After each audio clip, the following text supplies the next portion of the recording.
అందరికీ నమస్తే. Welcome to Hindu voice in. ఇవాల్టి మన డిస్కషన్ ఒక ప్రత్యేకమైన కులం కోసం కాదు, మతం కోసం కాదు, కేవలం కొందరినే ఉద్దేశించింది, అంతకన్నా కాదు. ఇది కేవలం ధర్మం కోసం, సమానత్వం కోసం, మన దేశ భవిష్యత్తు కోసం మాత్రమే. సమాజంలో హిందుత్వాన్ని చులకన చేసే వాళ్ళను ఎలా ఎదుర్కోవాలి అనే దానికోసం హిందూ వాయిస్ ఇన్ చేస్తున్న చిన్న ప్రయత్నం ఇది.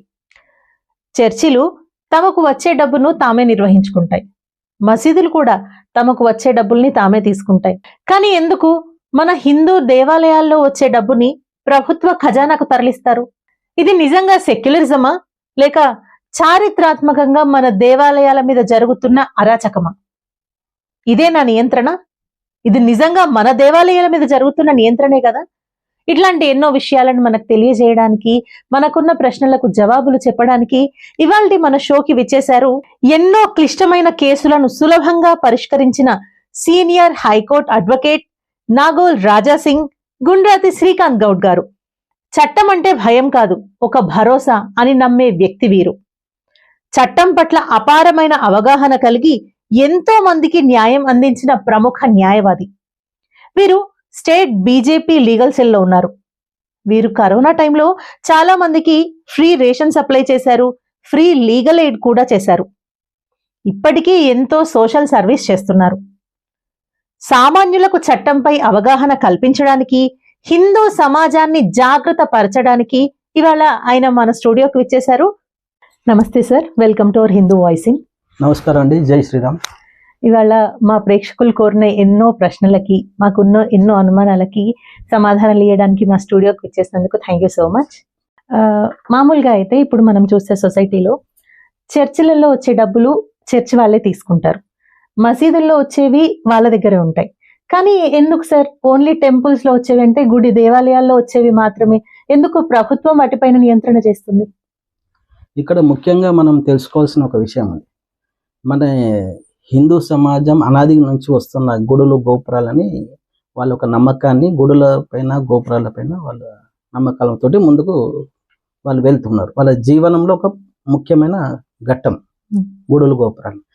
అయితే ఇది అప్పటి నుంచి వస్తున్నప్పుడు ఈ మన బ్రిటిష్ వాళ్ళు ఎప్పుడైతే మన దేశంపై వచ్చి ఈస్ట్ ఇండియా కంపెనీ పేరు చెప్పుకొని వచ్చి ఇక్కడికి మన దేశం పైన వాళ్ళు ఒక కంపెనీ పేరు చెప్పి ఈ దేశం యొక్క ఆస్తిని కొల్లగొట్టడానికి వచ్చి ఈ టెంపుల్స్, మన దగ్గర ఉన్నదంతా టెంపుల్స్లో ఉంది, అంత మన డబ్బులు కానీ, మనులు మాణిక్యాలు కానీ, సిరి సంపదలు కానీ, మన ల్యాండ్స్ మొత్తం ఒక్కొక్క గుడి కింద కొన్ని వందల వేల ఎకరాల ల్యాండ్స్ హోల్డింగ్ ఉన్నాయి.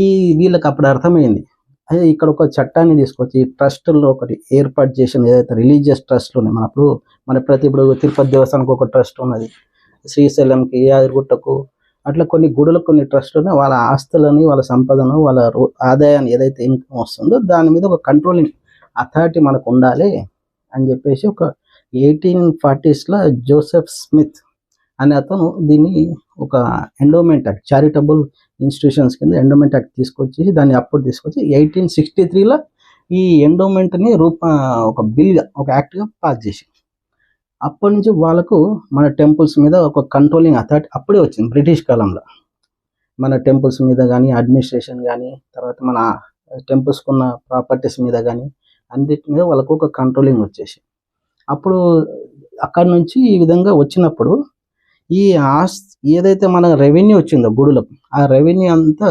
గవర్నమెంట్కు డిపాజిట్ చేసుకోవడం, వాళ్ళ అకౌంట్లో వేసుకోవడం, దాన్ని ఆర్గనైజ్ చేయడం అడ్మిషన్ జరిగింది. ఈ సిచ్యువేషన్ అప్పుడు జరుగుతుంది. అయితే మనకు స్వాతంత్రం వచ్చినాక కూడా అదే ఎండోమెంట్ యాక్ట్లు కంటిన్యూ అయ్యకుండా స్టేట్కి కూడా డివైడ్, స్టేట్కి సపరేట్ ఒక ఎండోమెంట్ యాక్ట్, స్టేట్ కంట్రోలింగ్ వెళ్ళిపోయినాయి. అప్పుడు ఏమైపోయింది, స్టేట్ గవర్నమెంట్స్ కూడా ఎండోమెంట్ యాక్ట్ సపరేట్గా వాళ్ళు ఒక యాక్ట్ రెడీ చేసుకొని వాళ్ళు కూడా సేమ్ అదే అప్పుడున్న వ్యవస్థని అడాప్ట్ చేసుకుంటూ కంటిన్యూ చేస్తుంది. రెవెన్యూ ఏదైతే వస్తుందో, ఇన్కమ్ ఏదైతే వస్తుందో, ఈ గవర్నమెంట్ దాని మీద ఒక కంట్రోలింగ్ అథారిటీగా గవర్నమెంట్ ఎంప్లాయ్మెంట్ కూడా ఎగ్జిక్యూటివ్ ఆఫీసర్ని అపాయింట్ చేస్తారు. గ్రూప్ మన ఏపీపీఎస్సీ ఎట్లయితే ఉందో తెలంగాణ పబ్లిక్ సర్వీస్ కమిషన్ కింద తెలంగాణలో ఒక ఎగ్జిక్యూటివ్ ఆఫీసర్ని అపాయింట్ చేసి ఆ ప్రాపర్టీస్ని, ఆ ఇన్కమ్ కానీ, ఆ రెవెన్యూ కానీ, అడ్మినిస్ట్రేషన్ కానీ, ఫైనాన్షియల్ ఆస్పెక్ట్స్, గుడు ఆ రిలీజియస్ ఏమైనా ప్రోగ్రామ్స్ జరిగినా కూడా అన్నిటి మీద వచ్చిన రెవెన్యూ గవర్నమెంట్ వాళ్ళ అకౌంట్లో డిపాజిట్ చేసుకుని వాళ్ళు అడ్మిషన్ చేయడం జరుగుతుంది. అది మన మీద ఉన్నది. కానీ అదే మన చర్చిలకు కానీ తర్వాత మసీద్లకు కానీ లేదు. వాళ్ళకి ఇండిపెండెంట్ రిలీజియస్ ఫ్రీడమ్ ఇచ్చింది. మన కాన్స్టిట్యూషన్లో ఒక పొందుపరచడం జరిగింది. మన ఆర్టికల్ 26 ఫ్రీడమ్ ఆఫ్ రిలీజియస్ అనే దాని కింద వీళ్ళకి ఒక సబ్సెక్షన్స్ కింద ముస్లిమ్స్ అంటే తర్వాత చర్చిలకు ఒక సపరేట్ వాళ్ళకంటూ సపరేట్ ఇండిపెండెంట్ అటానమస్ యాక్ట్లు ఉన్నాయి. అదే ముస్లిమ్స్కి అయితే వక్ఫ్ బోర్డు ఉన్నది. వాళ్ళకు వక్ఫ్ బోర్డు ప్రకారంగా వక్ఫ్ యాక్ట్ 1995 ఆ చట్ట ప్రకారం కింద వాళ్ళకు ఒక కంట్రోలింగ్ ఇండిపెండెంట్. అక్కడ గవర్నమెంట్కి ఏం అథారిటీ ఉండదు. వాళ్ళకి ఎంత రెవెన్యూ వచ్చినా ఎంత సోర్స్ వచ్చినా ఎంత ఫండింగ్ వచ్చినా కూడా వక్ఫ్ బోర్డు కిందనే డిపాజిట్ అయిపోతే వాళ్ళే ఇండిపెండెంట్గా దాన్ని చూసుకుంటారు. చర్చిలకు కూడా అంతే. వాళ్ళకు సపరేట్గా ఒక చార్టర్ ఉంటుంది. వాళ్ళు కూడా వాళ్ళ ఓన్గా చూసుకుంటారు. దాని మీద గవర్నమెంట్కి అథారిటీ కానీ కంట్రోలింగ్ కానీ ఉండదు. ఈ విధంగా జరుగుతున్న భయంకరమైన అన్యాయం హిందూ సమాజానికి. అంటే ఇప్పుడు మనకి స్వాతంత్రం వచ్చిన తర్వాతనే కదా సార్ రాజ్యాంగం రచన ఇదంతా జరిగింది. అట్లాంటప్పుడు ఇది అన్యాయం అనిపించినప్పుడు రాసిన వాళ్ళలో మన హిందువులు వీళ్ళు ఉన్నారు కాబట్టి ఈ ఎండోమెంట్ యాక్ట్ ని తీసేయాలి, ప్రభుత్వ ఖజానాకి గుడులను ఉంచకూడదు అనేసి అప్పుడు ఎందుకు ఆలోచించలేదంటారు? అయితే ఇక్కడ మనకు స్వాతంత్రము ఏదైతే 1947 పార్టీషన్ అయింది. పాకిస్తాన్కి సపరేట్ వాళ్ళకి ఇస్లాం స్టేట్ వెళ్ళిపోయింది. భారతదేశానికి సెక్యులర్ కంట్రీగా అప్పుడు రాలేదు. తర్వాత Congress during process of administration political దానిలో ఈ సెక్యులర్ అనే ఒక పదాన్ని తీసుకొచ్చి మన రాజ్యాంగంలో యాడ్ చేయడం జరిగింది. 1976లో మనకి ఎమర్జెన్సీ 75లో వచ్చింది. ఆ టైంలో ఏం చేసింది మన ఇందిరాగాంధీ సెక్యులర్ పదాన్ని వాడింది. ఇక్కడ ఏమవుతుందంటే మనకు స్వాతంత్రం వచ్చినాక ఇమీడియట్గా కాంగ్రెస్ గవర్నమెంట్ ఉన్నది. Congress government complete appeasement politics చేస్తుంది. వాళ్ళకి ఎవరు ముస్లిం ఓట్ బ్యాంక్ కోసమే పార్టీషన్లో కూడా వాళ్ళ కాన్స్పిరసీ ఉంది. తర్వాత కంటిన్యూషన్ ఆఫ్ అడ్మినిస్ట్రేషన్ కానీ పొలిటికల్ ఇంట్రెస్ట్ కానీ టోటల్ ముస్లిం ఓట్ బ్యాంక్ కోసం వాళ్ళు చేసే ప్రోగ్రామ్. అందులో అసలు ఎండోమెంట్ యాక్ట్ని అప్పుడే వాళ్ళు రిపీల్ చేసి అంటే క్యాన్సిల్ చేసేసింటే అసలు రద్దు చేసింటే మనకి ఈ పరిస్థితి ఇప్పుడు లేకపోయేది. అసలు ఎండోమెంట్ యాక్ట్ని పార్లమెంట్ చట్టసభల్లో దాన్ని ప్రవేశపెట్టి దీన్ని రద్దు చేయండి, ఈ ఎండోమెంట్ వద్దు, ఇది మన హిందూ సమాజానికి మన గుడులకు మన అడ్మినిస్ట్రేషన్కి ఒక భయంకరమైన పెనుభూతం అంటే మన ఫ్యూచర్ని డిస్ట్రాయ్ చేసే ఒక భయంకరమైన వెపన్ ఇది. ఎందుకంటే మన మొఘల్స్ కానీ తుర్కీలు కానీ వాళ్ళందరూ దండయాత్ర చేసినంత మన గుడి వ్యవస్థలు మన సిరి సంపదను కొల్లగొట్టడానికి వచ్చినారు. వాళ్ళు వచ్చింది ఏంటంటే దోపిడీదారులు. అది జరిగింది. దాని తర్వాత కూడా కాంగ్రెస్ కూడా అదే ఇంట్రెస్ట్ తోటి పనిచేస్తుంది. ఇప్పుడు కూడా వాళ్ళు దాన్ని నడుస్తూ ఉన్నది. దాన్ని యాక్చువల్గా రిపీల్ చేయాలంటే ఆ ఎండోమెంట్ రిపీల్ చేస్తే మనకి ఈ ప్రాబ్లమ్స్ అన్ని పోతాయి. అంటే తర్వాత కాంగ్రెస్ ప్రభుత్వం తర్వాత కూడా రాజ్యాంగంలో కొన్ని మార్పులు చేశారు కదా, అవసరం లేనివి తీయడం. అట్లాంటప్పుడు దీన్ని ఎందుకు ఎవరు కూడా ఫార్వర్డ్ చేయలేకపోయారు ముందుకి? అంటే ఇప్పుడు దీని మీద చట్టసభలో కూడా మెజారిటీ ఉండాలి. తర్వాత దీని మీద కూడా పబ్లిక్ లో కూడా ఒక పెద్ద వాయిస్ రావాలి, ఒక రెవల్యూషన్ రావాలి. ఎందుకంటే ప్రజల్లో ఒక పెద్ద యుద్ధం లాగా ఒక రెవల్యూషన్ వస్తే ఏమవుతుంది అంటే పబ్లిక్ వాయిస్ పబ్లిక్ డిమాండ్ తోటి సెంట్రల్ కానీ స్టేట్ గవర్నమెంట్ కానీ ఒక భయంకరమైన స్టేజ్కి వెళ్ళిపోతుంది. అప్పుడు దీని గురించి ఆలోచిస్తారు. ఒక కమిషన్ ఒక కమిటీ అపాయింట్ చేస్తారు. అందరూ ఎవరి వాళ్ళు సైలెంట్గా సరే జరుగుతుందిలే ఎండోమెంట్ యాక్ట్ అంటే ఈవెన్ హిందూ సమాజం కూడా సైలెంట్గా ఆ యాక్ట్ని అడాప్ట్ చేసుకున్నారు. చాలా మందికి అవగాహన కూడా లేదు దాని గురించి. అదే అసలు గవర్నమెంట్ మనమే రెవెన్యూ ఇస్తున్నాం, మరి వాళ్ళు ఎందుకు ఇస్తలేరని కొంత తెలిసినా కూడా దీన్ని ఎట్లా ప్రొసీడ్ కావాలి, ఎట్లా మనం రియాక్ట్ కావాలి అనేది చాలా సమాజంలో ఇంకా తెలియదు. అంటే ఇప్పుడు ఎండోమెంట్ యాక్ట్ ఒక గుడికి అప్లై చేయాలి అని అంటే దానికి ఉండాల్సిన క్వాలిటీస్ ఏమైనా ఉంటాయి? ఇప్పుడు మెయిన్గా ఎండోమెంట్ యాక్ట్ కింద ఒక గుడిని వాళ్ళ కంట్రోల్కి తీసుకోవాలి, స్టేట్ గవర్నమెంట్ కంట్రోల్కి తీసుకోవాలంటే దాని రెవెన్యూ చూస్తారు. ఆ గుడికి ఎంత రెవెన్యూ వస్తుంది, 2 లక్షల నుంచి పర్ యానం ఎంత రెవెన్యూ అంటే ఇన్కమ్, గుడికి ఉండిల ఆదాయం ఎంత వస్తుంది, ఆ ఆదాయాన్ని బట్టి ఆఫీసర్ని కేటగిరీ ప్రకారం అపాయింట్ చేసి ఆ రెవెన్యూ మీద కంట్రోలింగ్ కింద వాళ్ళు వస్తారు. ఆ రెవెన్యూ తీసుకోవడంతో పాటు వాళ్ళ ఆ ట్రస్ట్ ఏదైతే ఉందో ట్రస్టీలను కూడా వీళ్ళే అపాయింట్ చేస్తారు. చైర్మన్ వీళ్ళందరినీ అపాయింట్ చేయడం, అక్కడ లోకల్ టెంపుల్ సంబంధించిన ట్రస్ట్ వాళ్ళు అపాయింట్ చేసి ఆ మెయిన్ ఏదైతే గుడికి సంబంధించిన కార్యక్రమాలు పూజారులు అక్కడ ఉన్న ట్రస్ట్ మెంబర్స్ అడ్మిషన్ చేస్తారు. కానీ టోటల్గా గవర్నమెంట్ కంట్రోల్ ఉంటుంది దానిలో ఉన్న రెవెన్యూ అంతా. ఈ విధంగా అది గుడిలు మొత్తం వాళ్ళ కంట్రోల్కి తీసుకుంటారు. అంటే రెవెన్యూని బట్టి, మెయిన్గా వాళ్ళ రెవెన్యూని బట్టి ఒక స్లాట్స్ ఉంటాయి. ఇంత ఇంత రెవెన్యూ వస్తే ఇది ఎండోమెంట్ కింద వెళ్ళిపోతుంది. అప్పుడు ఒక ఏదైనా ఒక గుడి కొద్దిగా బాగా పబ్లిక్లో డెవలప్ అయ్యి ఉంది, దానికంటూ ఒక పవిత్రమైన హోదా వస్తుంది అనగా ఎండోమెంట్ వాళ్ళు వచ్చేస్తారు, వాలిపోతారు. గబ్బిలాలు గద్దల్లాగా వాలి దాన్ని వాళ్ళ చేతులకు తీసేసుకుంటారు. సార్, ఇంతకుముందు ఇప్పుడు మీరు అన్నట్టు సెక్యులర్ అనే పదాన్ని మన వాళ్ళు వాడారన్నారు కదా. So in the secular country అని చాలా మందికి ఒక ఒపీనియన్ వచ్చేసింది. అట్లాంటప్పుడు కేవలం ఒక్క మతం మీదనే, అందున హిందూ మతం మీదనే నియంత్రణ ఎందుకు? ఇప్పుడు ఆర్టికల్ 14 రైట్ టు ఈక్వాలిటీ ప్రకారం ఇది వైలేషన్ కాదంటారా? ఇది 100% వైలేషనే. ఇక్కడ కూడా ఇప్పుడు డ్యూరింగ్ ఎమర్జెన్సీ టైంలో ఇందిరాగాంధీ ఈ సెక్యులర్ అనే పదాన్ని వాడడం, దాన్ని రాజ్యాంగంలో ఇంప్లిమెంట్ చేయడం, ఇది చాలా ఏమంటారంటే టెర్రరైజింగ్ యాక్ట్. అంటే it is an attack on Hindu సమాజం. హిందూ సమాజం పైన ఒక పెద్ద దెబ్బ. సెక్యులర్ అనే పదం పెట్టడమే హిందూ సమాజాన్ని వాళ్ళు ఏమంటారు దొడ్డిదారిగా లొంగ తీసుకోవడం. ఎందుకంటే పార్టీషన్ జరిగినప్పుడే కంప్లీట్ క్లియర్ కట్గా ఇస్లామిక్ స్టేట్ అని ఒకటి పాకిస్తాన్ ఏర్పడింది, ఇది హిందుస్థాన్ అని ఏర్పడినప్పుడు అప్పుడు సెక్యులర్ అనే పదం అంబేద్కర్ కూడా వాడలేదు. ఆ కాన్స్టిట్యూషన్ ఆమె తీసుకొచ్చినప్పుడు 1950 జనవరి 26 కాన్స్టిట్యూషన్ ఎనాక్టెడ్. అప్పటి నుంచి మనకు అమల్లో వస్తుంది. అప్పుడు మరి 1950లోనే అది నిజంగా సెక్యులర్ పదం వాడేది అంటే అప్పుడే రాజ్యాంగం రాసేవాళ్ళు. మరి ఇందిరాగాంధీ యొక్క అపీజ్మెంట్ పాలిటిక్స్, ఎందుకంటే ఆమెకు ఈ నెహ్రూజీ కానీ ఇందిరాగాంధీ కానీ వీళ్ళు ఇప్పటికి కూడా కాంగ్రెస్ మొత్తం ఎంటైర్ టీము వాళ్ళు ఒకటే ఎజెండా. ఈ ఇస్లాం అనేది ఏదైతే ముస్లిం అపీజ్మెంట్ చేసుకుంటూ హిందూ సమాజాన్ని వాళ్ళు తొక్కేస్తున్నారు. హిందూ సమాజం పైన దాడి ఇది. ఆ సెక్యులర్ పదం అనేది నేను ఒకటే మాట చెప్తాను, ఇది ఒక దాడి హిందూ సమాజం. అయితే ఈ సెక్యులర్ అనే పదం వాడి సెక్యులర్ అన్నారు, సరే మంచిది. మరి సెక్యులర్ అన్నప్పుడు ఈ మిగిలిన ముస్లిమ్స్ కానీ క్రిస్టియన్స్ కానీ వాళ్ళకు కూడా అది కాన్స్టిట్యూషన్లో ఏదైతే ఆర్టికల్ 14 ఇచ్చిందో ఈక్వల్ బిఫోర్ లా అన్నప్పుడు వాళ్ళని కూడా ఈక్వల్గా చూడాలి కదా. మరి మీరు ఎండోమెంట్ యాక్ట్ లాంటిది ఒకటి రెవెన్యూ కలెక్ట్ చేసుకొని గుడులు గోపురపై నియంత్రణ పెట్టి వాటిపైన ఇప్పటికి మరి కొన్ని ఎండోమెంట్ యాక్ట్ నిజంగా పనిచేస్తుందా అంటే 100% చేస్తలేదు. గుడులపై గోపురాలకు ఉన్న 100,000 ఎకరాలు భూములన్నీ కబ్జాలు ఎందుకు అవుతుంది? అంత పెద్ద ముస్లిమ్స్ కోసము ఒక సపరేట్ వర్క్ యాక్ట్ తీసుకొచ్చినారు.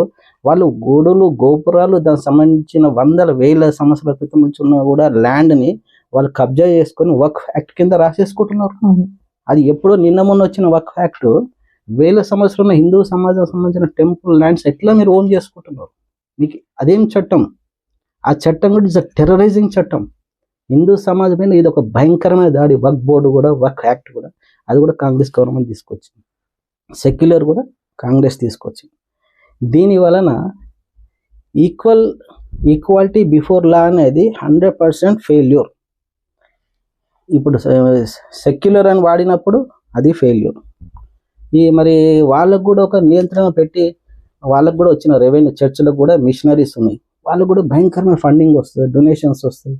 మరి వాళ్ళకు కూడా ఈ చర్చిలకు కూడా వస్తాయి. మస్జిద్లు కడతారు, మద్రసాలు కడతారు, తర్వాత మజార్లు ఉంటాయి. తర్వాత రోజు మీరు చూస్తారు మన టెంపుల్స్ పక్కనే ఒక మజార్ అంటే సమాధి కట్టి దానిపైన గ్రీన్ వేసి ఆ ప్రాపర్టీని ఓన్ చేసుకో కొద్ది అది మజార్ పోయి దర్గా అయిన తర్వాత మజీద్ అవుతుంది. దాని వెనకాలనే వీళ్ళు శ్మశాన ఘాట్ కట్టేస్తారు. అట్లా సిటీ సెంటర్లో ఎన్నో ఉన్నాయి కబ్జాలు. అవన్నిటిని సైలెంట్ ఉంటారు, ఏమనంటే మైనారిటీస్ అంటారు. కాబట్టి ఇక్కడ కాన్స్టిట్యూషన్లో మనం చూడాల్సింది ఈక్వాలిటీ అనేది 100% ఫెయిల్యూర్ అని నేను అనుకో. సో ఇప్పుడు మీరు అన్న దాంట్లో సార్ మైనారిటీ వాళ్ళు కాబట్టి వదిలేస్తున్నారు అనేసి అన్నారు కదా. అసలు మైనారిటీ అనడానికి ఎంత పర్సెంటేజ్ ఉంటే మైనారిటీ అంటారు, ఎంత ఉంటే ఇది మెజారిటీ అవుతుంది? ఇప్పుడు జనరల్గా మనము మెజారిటీ మైనారిటీ రెండు తీసుకుంటే, ఇప్పుడు మనము ఇండిపెండెన్స్ టైంలో మనది దాదాపు 90% కన్నా ఎక్కువ ఉన్నారు హిందూ సమాజం. వీళ్ళు నాకు తెలిసి ముస్లిమ్స్ అప్పుడు 3% ఎంతనో ఉన్నారు. అప్పుడు మైనారిటీ డిక్లేర్ అయింది ఆ టైంలో. అంటే వాళ్ళు చాలా తక్కువ పర్సెంట్ ఉన్నారు, 3% 4% ఉన్నారు మైనారిటీస్. హిందూ సమాజం చాలా ఎక్కువ ఉందని అప్పుడు కొన్ని చట్టాలు, వాళ్ళకి ప్రివిలేజెస్, బెనిఫిట్స్, వాళ్ళకి బాగా ప్రొటెక్షన్ కింద యాక్ట్లు తయారు చేసింది. క్రిస్టియన్స్ కూడా వాళ్ళు 1-2% ఉన్నారు అప్పుడు మైనారిటీ. కానీ అదేవిధంగా వీళ్ళ ఇప్పుడు మనకు కనిపించి ఇప్పుడు 25-30% ఉన్నాయని అంటారు అఫీషియల్గాను అన్అఫీషియల్గా. ఇంకా మనకు ఎందుకంటే చాలా వరకు ముస్లిమ్స్ దే ఆర్ హిడెన్, అంటే వాళ్ళ క్యాలిక్యులేషన్స్ గవర్నమెంట్కి రిపోర్ట్స్కి వస్తలేవు. ఎందుకంటే బంగ్లాదేశ్ నుంచి చాలామంది చొరబడిదారులు క్రోడ్స్ ఉన్నారు, రోహింగ్యాస్ ఉన్నారు బర్మా నుంచి, వీళ్ళందరూ క్రోడ్స్లో ఉన్నారు. పాకిస్తాన్ నుంచి కూడా ఇల్లీగల్ ఇక్కడ స్టే చేస్తున్నారు. వీళ్ళందరూ కలిపితే కోట్ల మంది ఉన్నారు. వీళ్ళందరూ ఒకసారి మన జనసంఖ్యల క్యాలిక్యులేషన్కి వస్తే ఆ సంఖ్య పెరుగుతుంది. గవర్నమెంట్ కూడా అందలేదు ఆ రిపోర్ట్. అయితే అప్పుడున్న క్యాలిక్యులేషన్ ఈ మైనారిటీస్ ఉన్నారు, పాపం వాళ్ళు తక్కువ ఉన్నారు, మెజార్టీకి వాళ్ళతోటి ఉండలేరు అని చెప్పేసి కొన్ని చట్టాలు చేసాం. ఇప్పుడు అట్లా మనం చూస్తే ఇప్పుడు సిక్, జైన్, పార్సీ వీళ్ళందరూ చాలా తక్కువ ఉన్నారు. వాళ్ళకి ఎలాంటి మైనారిటీ హెల్పింగ్ చట్టాలు కానీ ప్రొటెక్షన్ చట్టాలు కానీ లేవు. వీళ్ళే ఇక్కడ జరిగిందంటే అపీస్మెంట్ పాలిటిక్స్. ఈ ముస్లిం బెనిఫిట్ కోసం అక్కడ ఉన్న గవర్నమెంట్ కూడా వాళ్ళ ద్వారా ఓట్ బ్యాంక్ కోసం, రెండోది వాళ్ళు స్పెషల్గా పర్సనల్ ఇంట్రెస్ట్ తోటి చేసిన ఈ చట్టాలు. సరే, ఇప్పుడు మామూలుగా మన ఎండోమెంట్ డిపార్ట్మెంట్ ఇంతకుముందు తీసుకున్నట్టయితే వాళ్ళకి వక్ఫ్ బోర్డ్ అవి వచ్చాయన్నారు. మన దాంట్లో అన్య మతస్థులకి అంటే ముస్లిమ్స్ కానివ్వండి, క్రిస్టియన్స్ కానివ్వండి, ఎండోమెంట్ చేసిన టెంపుల్స్ లో, గుళ్ళలో వాళ్ళకి కూడా లీగల్ గా ఉద్యోగాలు ఇచ్చారు.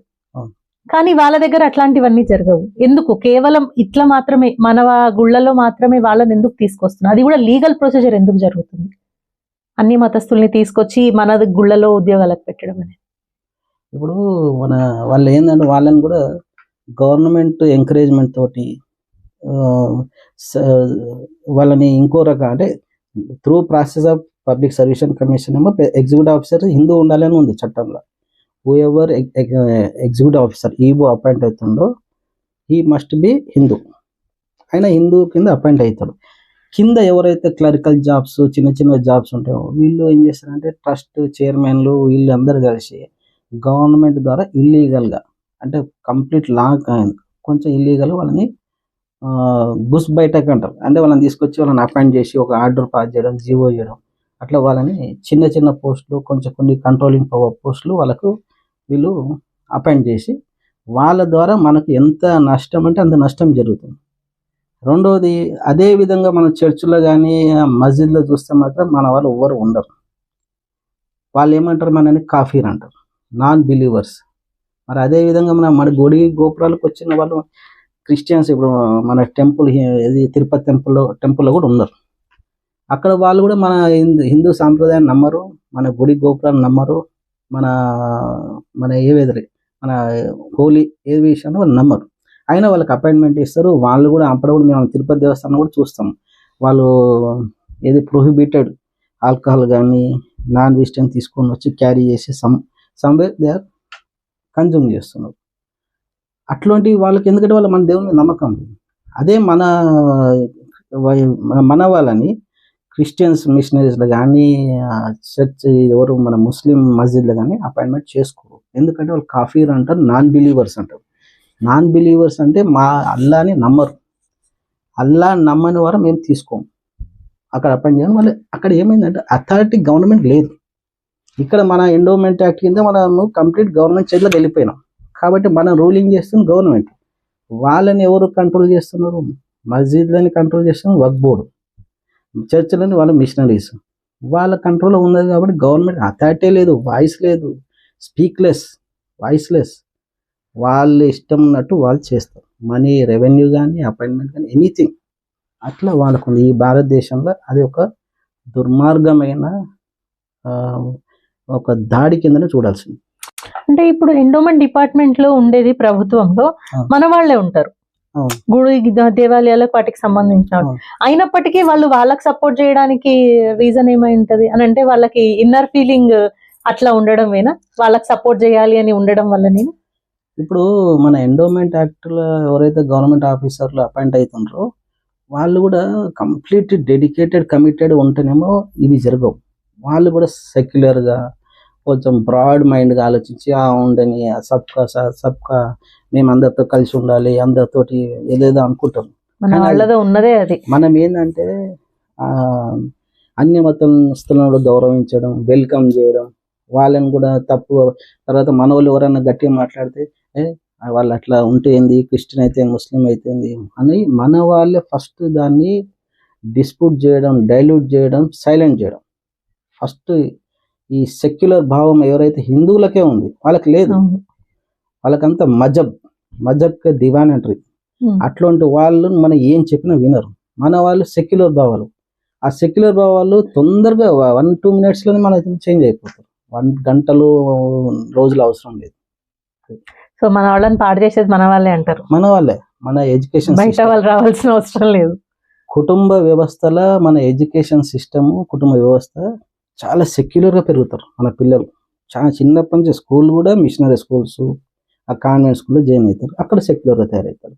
వాళ్ళేమో ఉర్దూ కాలేజీలు, ఉర్దూ స్కూల్స్, మద్రసాలు, మస్జిద్లు, వాళ్ళకి చిన్నప్పటి నుంచి ఒక యూనిఫామ్, ఒక క్యాప్, ఒక సిస్టమ్ తోటి పెరుగుతారు. వాళ్ళ రిలీజియస్ సిస్టమ్ని వాళ్ళు కాపాడుకుంటారు, వాళ్ళు ప్రొటెక్ట్ చేస్తుండ్రు. మన వాళ్ళ పైన కూడా వాళ్ళు ఏమంటారు కన్వర్ట్ చేసే కార్యక్రమాలు, జిహాదీలు రోజు అదే పనులు కూడా ఉన్నారు. అది హిందూ సమాజం అది ఇంకా చాలా పెద్ద లెవెల్లో కళ్ళు తెరవాల్సిన అవసరం ఉంది. హిందూ సమాజం కళ్ళు తెరిస్తేనే మనము మన భవిష్యత్తు, మన వ్యవస్థలు, మన గుడులు గోపురాలు, మన పిల్లలు బ్రతికే ఛాన్స్ ఉంటుంది. సార్ ఇప్పుడు దేవాలయాల నుండి ప్రభుత్వం మొత్తం డబ్బులు తీసేసుకుంటుంది కదా ఎండోమెంట్ డిపార్ట్మెంట్ ద్వారా. సో ఇట్లా తీసుకున్న డబ్బులన్నింటినీ మళ్ళీ దేవాలయాల అభివృద్ధికి వాడుతున్నారా? ఈ జీతాలన్నీ ఇప్పుడు అందులో ఉంది పూజారులకు కానివ్వండి, మిగతా ఆఫీసర్స్కి కానివ్వండి శాలరీస్ ఇవ్వాలి, అందులోంచి ఇస్తారా? లేదంటే ఏం చేస్తున్నారు? ఒకవేళ డబ్బు మిగిలింది అనుకోండి, ఆ డబ్బుని ఏం చేస్తున్నారు వాళ్ళు? ఇక్కడ మనం ఒకటి గమనించాలి ఏంటంటే ఎండోమెంట్ యాక్ట్ కింద ఏదైతే రెవెన్యూస్ అమౌంట్ ఇన్కమ్ వస్తుందో, అంటే ఉండి రూపంలో వస్తుంది, కొందరు డొనేషన్స్ ఇస్తుంటారు. ఇప్పుడు మన రీసెంట్గా ఒకటి చూసిన సమ్మక్క సారక్క జాతర జరిగింది, అక్కడ కోట్ల రూపాయలు వచ్చాయి. ఎవరు ఇచ్చింది ఆ డబ్బు? గవర్నమెంట్ ఆర్గనైజ్ చేసినా, నేను ఎందుకు ఖర్చు పెట్టినా, ఇంత డబ్బు పెట్టినా అని చెప్పేసి వాళ్ళు ఇంత చూపిస్తారు. కానీ దాని మీద ఎన్నో రేట్లు రెవెన్యూ వచ్చింది. మరి ఆ డబ్బుని తీసుకొని గవర్నమెంట్ ఖజానాలో పెట్టేసుకుంటారు. ఏమన్నా అంటే ఎండోమెంట్ యాక్ట్ అది అని చెప్తారు. తర్వాత మనం ఇంకోటి గుడులు గోపుర టెంపుల్స్ ఉంటాయి. ఆ టెంపుల్స్ దగ్గర కూడా చాలా వరకు షాపింగ్ సెంటర్స్ షాప్స్ ఉంటాయి. చాలా ఇప్పుడు పూజ సంబంధించినవి ఇక రకరకాల షాప్స్ ఉంటాయి. దానిలో నుంచి కూడా రెంట్స్ వస్తాయి. ఆ రెంట్లు కూడా ఎండోమెంట్ యాక్ట్ వల్లే తీసుకుంటాం. అక్కడ వచ్చిన తర్వాత ఏమైనా టెండర్స్ వేస్తారు. ఇప్పుడు మన తిరుపతి దేవస్థానం ఉంటుంది, కొబ్బరికాయలకు సంబంధించిన టెండర్లు, ఇప్పుడు లడ్డు, నెయ్యి, తర్వాత ఇప్పుడు మన జుట్టుకు సంబంధించిన తలనీలాలు, ఇటువంటి టెండర్లు చాలా కోట్ల రూపాయల పెద్ద హై రెవెన్యూ వస్తుంది. ఆ రెవెన్యూ అంతా ఎండోమెంట్ యాక్ట్ కింద వాళ్ళ అకౌంట్లో వాళ్ళ అమౌంట్లో డిపాజిట్ అయిపోతుంది. అంత పెద్ద రెవెన్యూ వస్తుంది. అదే మనం ఇంకో రకంగా మనం మస్జిద్లు ఉంటాయి, ఈ చర్చిలు ఉంటాయి, వాళ్ళకి మస్జిద్ ముందరనే షాప్స్ ఉంటాయి. దానికి సంబంధించిన రెవెన్యూ కానీ రెంట్స్ వస్తే కూడా ఆ వర్క్ బోర్డు కిందనే డిపాజిట్ అవుతుంది. వాళ్ళ సొంతంగా అటానమస్ ఏదైతే బోర్డు ఉందో వాళ్ళకి అమౌంట్ డిపాజిట్, వాళ్ళే దాన్ని కంట్రోలింగ్ చేస్తారు. ఇక్కడ ఎండోమెంట్ యాక్ట్ కింద వచ్చిన రెవెన్యూ అంతా గవర్నమెంట్ కలెక్ట్ చేసి వాళ్ళు ఏమంటే గుడి డెవలప్మెంట్ కోసం అని చెప్పి, తర్వాత గుడి మెయింటెనెన్స్ కోసం అని తర్వాత అడ్మినిస్ట్రేషన్ అంటే ఈ ఎంప్లాయీస్, వర్కర్స్ ఎవరైతే వాళ్ళ శాలరీస్ అని చెప్పేసి, తర్వాత ఇట్లా ఇప్పుడు ఏదైనా ఫెస్టివల్స్ జరిగినప్పుడు ప్రోగ్రామ్, ఇప్పుడు భద్రాచలంలో కొన్ని ప్రోగ్రామ్ జరుగుతుంది, దానికోసం మేము ఖర్చు పెడుతున్నాం అని చెప్పేసి వాళ్ళు కొంత అమౌంట్ దానిలో వాస్తవంగా పెడతాం. కానీ దానికి ఎంత అమౌంట్ పెట్టినా కూడా సర్ప్లస్ అమౌంట్ ఉంటుంది గవర్నమెంట్ దగ్గర. ఆ సర్ప్లస్ అమౌంట్ ఇప్పుడు ఏం చేస్తారు వీళ్ళు, ఇప్పుడు గోల్డ్ వచ్చినా ఏ వచ్చినా కూడా దాన్ని గోల్డ్ అంతా కరిగించి బిస్కెట్స్గా మార్చేసి బ్యాంకుల ఆర్బీఐ బ్యాంకు సంబంధించి రిజర్వ్ బ్యాంక్ ఆఫ్ ఇండియాలో తిరుపతి దేవస్థానం పెద్ద పెద్ద గుళ్ళు వాళ్ళకి డిపాజిట్ చేస్తారు, ఇక్కడ కొన్ని డిపాజిట్ చేస్తారు, కొన్ని బాండ్స్ డిపాజిట్ చేస్తారు. తర్వాత ఇంకా ఏదైతే ఫండ్ ఉంటుందో ఒక ఫండ్ హై లంసమ్ బిగ్ అమౌంట్ని గవర్నమెంట్ దాన్ని చారిటీ అని చెప్పేసి అన్య మతస్థులు కూడా వాడుతుంది. ఇది చారిటీ కింద వాడుతున్నాం, వేరే స్కూల్ డెవలప్మెంట్, మైనార్టీస్ కాలేజీలో స్కూల్కి సంబంధించినవి వేరే దేనికో ఆ డబ్బు తీసుకొని వాళ్ళు వాడతారు. వాళ్ళందరికీ వెల్ఫేర్ అంటారు, సంక్షేమ పథకాలు అంటారు. ఈ రెవెన్యూ ఏదైతే వచ్చిందో గుడులకు వచ్చిన రెవెన్యూ, ఆ రెవెన్యూ అంతా వాడేది ఓన్లీ హిందూ సమాజం రిలీజియస్ యాక్టివిటీ వాడాలి. లేదంటే మన గుడిలో ఏదో కొన్ని డిస్టర్బ్ అయ్యి ఉండి డిస్ట్రాయ్ ఉండి డ్యామేజ్ ఉన్న గుడులకు వాడితే హిందూ సమాజం కూడా హర్షిస్తుంది, సంతోషపడుతుంది. కానీ వీళ్ళు అన్య మతస్థులకు సంబంధించినవి లేకుంటే సెక్యులర్ అనే భావంతో ఆ ఫండ్ని తీసుకుపోయి అన్ని అన్య మతస్థులు వాడుతుంది. ఇది టోటల్ ఇల్లీగల్, అన్ఫేర్, మన సమాజానికి కూడా ఎంతో అన్యాయం చేసినట్టు. దీన్ని మనం ప్రశ్నించి ఒక ఉద్యమం లాగా ఒక పోరాటం లాగా చేయాల్సి వస్తుంది. ఎందుకంటే గవర్నమెంటే ఇన్వాల్వ్ అయింది. అక్కడ ప్రైవేట్ వాళ్ళు ఎవరో భూ కబ్జా చేస్తుండ్రో లేకుంటే మన ఆస్తిని దోసుకోబోతుండ్రు అంటే అది వేరు. ఇట్లాంటి దానిపైన ఈ చట్టం పైన ఈ గవర్నమెంట్ పైన కొంత పబ్లిక్లో రెవల్యూషన్ వచ్చేసి ప్రొటెస్ట్ చేసుకుంటూ వాళ్ళు తర్వాత వాళ్ళు ఎవరు మన హైకోర్టు కానీ సుప్రీంకోర్టు కానీ అక్కడ కూడా వీళ్ళు ఆల్రెడీ కొన్ని నడుస్తున్నాయి కేసులు. అదేవిధంగా దీన్ని పార్లమెంటును కూడా కదిలించేటట్టు చేస్తే మనకు కొంచెం మన ప్రాపర్టీని మన ఫండ్ని కాపాడుకునే అవకాశం ఏర్పడుతుంది. అంటే కాదు సార్, ఇప్పుడు ఎండోమెంట్ డిపార్ట్మెంట్ అనేది ఏర్పరిచినప్పుడు కొన్ని రూల్స్ అండ్ రెగ్యులేషన్స్ అనేవి కొన్ని పెట్టుకుని ఉంటారు. దానిలో ఏ చట్టం సార్ దేవాలయాలకు వచ్చే ఈ ఆదాయాన్ని అంతటినీ కూడా మిగతా వాటికి వాడొచ్చు అని చెప్పడానికి ఏమైనా చట్టం అట్లాంటి రూల్స్ ఏమైనా చేశారు? చట్టం ఏం లేదు. ఆ కాన్స్టిట్యూషన్ లో ఆర్టికల్స్ కింద వాళ్ళకి ఏదైతే ప్రొటెక్షన్ వస్తుందో సెక్యులర్ అనే దాని కింద వాడుతుంది. వాళ్ళకి స్పెసిఫిక్ చట్టం లేదు ఎక్కడ కూడా ఈ అమౌంట్ని వాళ్ళకి వాడండి అని. వాళ్ళే దాన్ని ఒక బ్యాక్ డోర్ లాగాను ఇంకా వేరే ఒక లైన్ లూప్ లైన్ అంటారు, ఆ విధంగా వాళ్ళు అమౌంట్ని అక్కడ మిస్యూజ్ చేయడం, దాన్ని మిస్యూటిలైజ్ అంటే మన ఫండ్ వాళ్ళకి వాడడం అది జరుగుతుంది. డైరెక్ట్గా ఒక చట్టం కానీ ఒక యాక్ట్ కానీ లేదు. సార్ ఇప్పటి వరకు కూడా ఎవరు కూడా అంటే మన దేశంలో చాలా పెద్ద పెద్ద గుళ్ళు ఉన్నాయి, అన్ని ఆల్మోస్ట్ అంత పెద్ద గుళ్ళు అన్ని కూడా ఎండోమెంట్ కిందకే వెళ్ళిపోతాయి. మరి ఎవరు కూడా ఇంతవరకు ఎవరు ఎందుకు ప్రశ్నించలేదు? అట్లా ఎట్లా వాడతారు మీరు, మా దగ్గర ఇంత వస్తుంది కదా ఏం చేస్తున్నారు అని? ఇప్పుడు అనంత పద్మస్వామి టెంపుల్ ఉంది మన కేరళలో, ట్రావెన్కోర్. వాళ్ళది కూడా కంప్లీట్ వాళ్ళ ప్రైవేట్ ప్రాపర్టీ, వాళ్ళ సంస్థానము ట్రస్ట్ కింద ఉన్న ప్రాపర్టీ, వాళ్ళే హోల్డింగ్, వాళ్ళే ఎప్పటి నుంచో లెగసీ మెయింటైన్ చేస్తారు.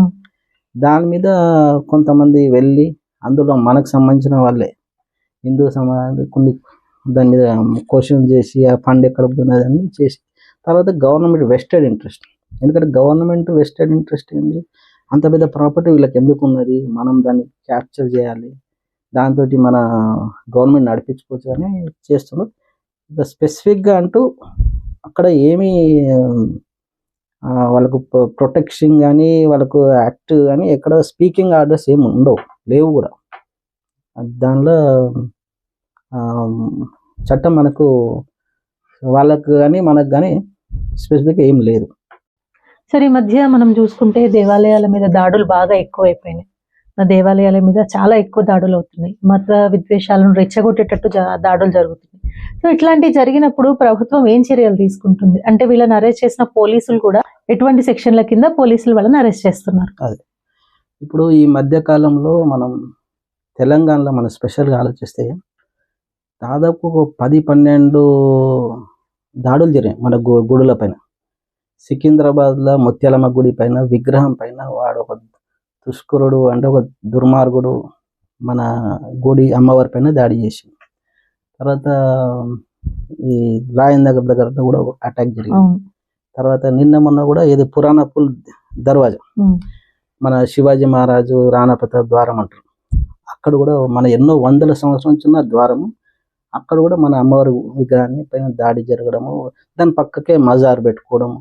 వీళ్ళకు ఒక్కటే మీరు మన దేశం మొత్తం చెక్ చేస్తే మన ప్రతి గుడి పక్కకే వీళ్ళ మజార్లు, దర్గాలు, దాని పక్కకి అంటే అడ్జైనింగ్ అంటే బిసైడ్ కొంత దూరం కొంత పక్కనే వీళ్ళు మసీదో మజారో లేదా కబ్రస్థానో పెట్టుకుంటారు. వీళ్ళ మెయిన్ మోటో ఏంది? కబ్జా, లేకపోతే మన మన సాంప్రదాయాలపైన మన గుడులు గోపురమైన దాడి చేయడం. అయితే వీళ్ళకు ట్రైనింగ్ కూడా అదే ఇస్తాం. జిహాదీస్ అంటే ఇస్లామిక్ ఫండమెంటలిస్ట్ అని ఉంటారు. తర్వాత ఈ జిహాదీస్ వాళ్ళ ఖురాన్లో కూడా అదే చెప్తుంది. మీరు కాఫిర్కు దరానా, కాఫీర్ అంటే అల్లాహ్ నమ్మని వాళ్ళు, వాళ్ళని భయపెట్టాలి, వాళ్ళని భయభ్రాంతులు చేయాలి, టెర్రరైజ్ చేయాలి. ఆ నేర్పించే విధానంతో వీళ్ళు ఇంత క్రూయల్గా తయారవుతున్నారు. తర్వాత గవర్నమెంట్ కూడా ఆ మద్రాసా మీద మస్జిద్ కంట్రోలింగ్ లేదు. వాళ్ళు అక్కడే బేసిక్గా మద్రాసాల మస్జిద్ మీద కంట్రోలింగ్ ఉంటే వాళ్ళు సెక్యులర్గా ఉండేయడానికి వాళ్ళకు కూడా ఒక ఆలోచన కల్పించాలి, వాళ్ళని కూడా ఎడ్యుకేట్ చేయాలి, వాళ్ళు కూడా సమాజంలో అందరితో కలిసి ఉండేటట్టు ఒక ప్రోగ్రామ్ చేయాలి. కానీ అది జరుగుతుంది. గవర్నమెంట్ ఈ విధంగా మన గుడులపైన దాడి జరిగినప్పుడు వాడు కూడా పిచ్చోడు, మెంటలీ డిజేబుల్డ్, ఆయనకు సైకో అని ప్రతి కేసులో కంక్లూజన్ చేసి క్లోజ్ చేస్తాం. అక్కడ కూడా మన హిందూ సమాజం వెళ్ళి ప్రొటెస్ట్ చేసి కొంత ధర్నాలు చేస్తే రివర్స్గా పోలీస్ వ్యవస్థ గవర్నమెంట్ వాళ్ళపైన లాఠీ చార్జీలు, ఎఫ్ఐఆర్లు, అటెంప్ట్ మర్డర్లు కూడా కేసు బుక్ చేశాం మన ముత్యాలమ్మ గుడి దగ్గర. మన వాళ్ళు పోయి బెయిల్ తీసుకొని రిమాండ్కి వెళ్ళి ఇంత జరిగింది అంటే వాళ్ళని అరెస్ట్ చేయడానికి గవర్నమెంట్ పవర్ లేదా? లేకుంటే వాళ్ళు హిందూ సమాజం వచ్చి ప్రొటెస్ట్ చేస్తేనే కేసు బుక్ చేయాలన్నా? అవన్నీ గవర్నమెంట్కి ఏమంటే ఓట్ బ్యాంక్. ఇక్కడ ఉన్న గవర్నమెంట్ కానీ మాకు ఓట్ బ్యాంక్ కావాలి, వాళ్ళని అరెస్ట్ చేస్తే వాళ్ళ దగ్గర నుంచి కొన్ని వ్యవస్థలు మనకు అపోజ్ అయితే ఓట్ బ్యాంక్ దెబ్బ అవుతుందని వీళ్ళ పొలిటికల్ ఇంట్రెస్ట్, పొలిటికల్ ఎజెండా.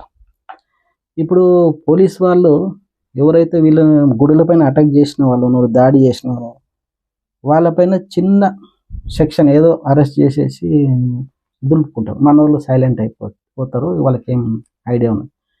ఇక్కడ మన కొత్త ఇంతకుముందు ఐపీసీ ఉండే ఇండియన్ పీనల్ కోడ్, ఇప్పుడు బిఎన్ఎస్ కొత్త చట్టం వచ్చింది, సెంట్రల్ గవర్నమెంట్ 2023లో తీసుకొచ్చింది, భారతీయ న్యాయ సంహిత. దానిలో సెక్షన్ 196 కింద వీళ్ళు కేసు బుక్ చేయొచ్చు పోలీసు వాళ్ళు. సెక్షన్ 196 కింద 3 years ఇంప్రిజన్మెంట్ ఉంది, 5 years ఇంప్రిజన్మెంట్. వాళ్ళు మన మత విద్వేషాలు రెచ్చగొట్టడానికి, social disturbance, social violence, communal violence create చేయడానికే మన గుడిలపైన అటాక్ చేస్తారు. తర్వాత మన గుడిలపైన విశ్వాసాలను కొల్లగొట్టడానికి ఇది ఒక ఎజెండా వాళ్ళది. ఇవన్నీ గవర్నమెంట్ తెలియదా? తెలుసు. పోలీసులు తెలియదా? తెలుసు. తెలిసినా కూడా వాళ్ళు ఏదో మైనర్ చిన్న చిన్న సెక్షన్ బుక్ చేసి వదిలేస్తారు. ఇప్పటి వరకు మనం చూస్తే ఇన్ని గుడులపైన అటాక్ చేసి ఎవరికైనా శిక్ష పడింది మనకు కనిపిస్తుందా? ఎక్కడైనా న్యూస్ కాదు. ఎందుకంటే మైనర్ కేసు సెక్షన్ బుక్ చేయడం, వదిలేయడం. వాళ్ళ మీద మినిమం 5 సంవత్సరాలు జైలు శిక్ష వేసి వాళ్ళని కఠినమైన శిక్ష వేయొచ్చు.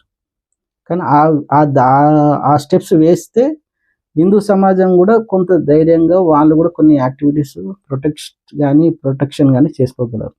కానీ ఇక్కడ గవర్నమెంట్ ఫెయిల్యూర్, పోలీస్ ఫెయిల్యూర్ ఈ మన గుడులను కాపాడే దానిలో. అదేవిధంగా మన హిందూ సమాజం కూడా మేల్కోవాల్సి వస్తుంది. ఇంకా పోలీస్ వ్యవస్థ పైన డిపెండ్ కావాలి, గవర్నమెంట్ వ్యవస్థ పైన డిపెండ్ కావాలి కాకుండా ప్రతి ఒక్క గుడులు గోపురాలకు సంబంధించినవి ట్రస్ట్లు ఉన్నాయి ఇప్పుడు సిటీలో. అందరు కలిసి ఒక యూనిఫామ్గా బయట ఒక సిట్టింగ్ చేసుకొని అన్ని కలిసి ఒక పిల్ వేయాలి, పబ్లిక్ ఇంట్రెస్ట్ లిటిగేషన్ హైకోర్టులో. ఈ విధంగా ఈ 2 సంవత్సరాల నుంచి ఇన్ని గోపురాలపైన, ఇన్ని గుడులపైన, ఇన్ని దేవీ దేవతలపైన అటాక్ చేశాం. పోలీస్ వ్యవస్థను ఒక పార్టీ చేయాలి, హోమ్ మినిస్ట్రీని పార్టీ చేయాలి, చీఫ్ మినిస్టర్ని, వీళ్ళందరినీ పార్టీ చేసి గవర్నమెంట్ ఈ రిపీటెడ్గా ఎందుకు మా గుళ్ళపైన దాడి చేస్తుంది? గవర్నమెంట్ ఫెయిల్ అవుతుంది, రిపీటెడ్గా ఎందుకు చేస్తున్నారు? మీరు గవర్నమెంట్ పోలీస్ వ్యవస్థ స్ట్రింజెంట్ యాక్షన్, స్ట్రిక్ట్ యాక్షన్ కానీ పనిష్మెంట్ కానీ మీరు వాళ్ళ పైన వేస్తే రిపీటెడ్గా చేయరు. రిపీటెడ్గా చేస్తుందంటే it's a failure of state government and state police. So మనం ఎగ్జాంపుల్ మన నాగోల్ తీసుకుందాం. నాగోల్, బండ్లగూడ, ఇక్కడ మీరు చూస్తే ఎన్నో టెంపుల్స్ ఉంటాయి. రాముడిది, కృష్ణునిది, దుర్గామాతది కావచ్చు, పోచమ్మ, ఇంకా చాలా టెంపుల్స్ ఉన్నాయి. ఇన్ని టెంపుల్స్లు ఉన్నాయి. ఎవరిది వాళ్ళు ఒక కమిటీ ఏర్పడి, ఎవరిది వాళ్ళు ఒక ట్రస్ట్ ఏర్పడి వాళ్ళు ఆర్గనైజ్ చేసుకుంటున్నాం. కానీ ఫైనల్గా ఎవరు ఈ గుడులన్నీ సంబంధించి హిందూ సమాజానికి, హిందూ వ్యవస్థకు, ధార్మికంగా అందరినీ కాపాడడానికి, ప్రొటెక్ట్ చేయడానికి, మన సాంప్రదాయాన్ని ఫ్యూచర్ జనరేషన్కి మన గుడులు గోపురాన్ని వాళ్ళ పవిత్రమైన ఆలోచనలు అన్నిటి అయితే ఇక్కడ మన గుడులను రక్షించడానికి మన వ్యవస్థలోనే మనని మనం కాపాడుకోవడానికి ఒక వ్యవస్థ ఏర్పాటు చేసుకోవాలి. ఇప్పుడు మన ఏదో ఒక గుడి అటాక్ చేసిండ్రు, దానిపైన దాడి చేసిండ్రు, ఆ గుడికి అటాక్ చేసిండ్రు అంటే మిగిలిన ఇప్పుడు సపోజ్ మన ఏరియాలో ఒక 50 గుడులు ఉన్నాయి అనుకున్నాం. ఈ 50 గుడులకు ఒక కమిటీ ఏర్పడాలి. ప్రతి ఒక్క గుడి నుంచి ఒక్కరో ఇద్దరు, అట్లా ఈ 50 ఇంటూ 100 ఒకరు ఇద్దరు అనుకుంటే ఈ 100 మంది ఒక కమిటీ ఏర్పడి ఏ గుడికి అటాక్ అయినా కూడా ఈ 100 మంది ఒక్కటిగా ఫామ్ అయిపోయి ఆ గుడులను కాపాడే ఒక శక్తిగా, ఒక ధర్మ రక్షకుడుగా వాళ్ళందరూ ఒక ఫామ్ అయ్యి ప్రతి గుడికి ఏం జరిగినా వీళ్ళందరూ వచ్చి ఒక మన ధర్మ సంఘాలు ఉన్నాయి, ఎన్నో ధార్మిక సంఘాలు, పూజారులు, వాళ్ళ ఆర్గనైజేషన్స్, వీళ్ళు అందరూ అక్కడికి వచ్చేటోళ్ళు ఉన్నారు. వచ్చి దాని గురించి ఆలోచించి మాట్లాడి దాన్ని గవర్నమెంట్కి కానీ, కోర్టుకు కానీ, పోలీస్ స్టేషన్ కానీ తీసుకుపోయే విధంగా ఒక యంత్రాంగాన్ని తయారు చేసుకోవాలి. గుడుల గోపురం కాపాడుకోవడానికి కమిటీ మెంబర్ ఫామ్ అయ్యి దాన్ని ఒక ఫైనల్గా అంటే ఎట్లా అంటే కమిటీ ఏర్పడినాక కూడా దాన్ని ఏదో కొంత దూరం తీసి ఆపొద్దు. అందులో కొంతమంది కొన్ని వర్క్ అలాట్ చేయాలి. వీళ్ళేమో కంప్లీట్ ప్రొటెక్షన్, రోజు మన గుడులు గోపురాలు తిరగడానికి కొంతమందిని అపాయింట్ చేయాలి. ఒక 4-5 వాళ్ళు రోజు వెహికల్ వేసుకొని ఆ గుడి తిరుగుతూ ఉంటారు, చూస్తూ ఉంటారు. లేకపోతే ఇప్పుడు మనము పూజలు ఉంటాయి, అయ్యప్ప పూజ కానీ అప్పుడు ఒక 40 days ఉంటుంది పడి పూజ, తర్వాత దుర్గామాతది, శివుడిది, ఇట్లా కొన్ని దుర్గమ్మ ఇట్లా అన్ని వచ్చినప్పుడు వాళ్ళు అక్కడక్కడ మండపాలు వేసుకుంటారు. అక్కడ కూడా కలుషితం కాకుండా ప్రొటెక్ట్ చేయడానికి ఈ యంత్రాంగం తిరుగుతుండాలి.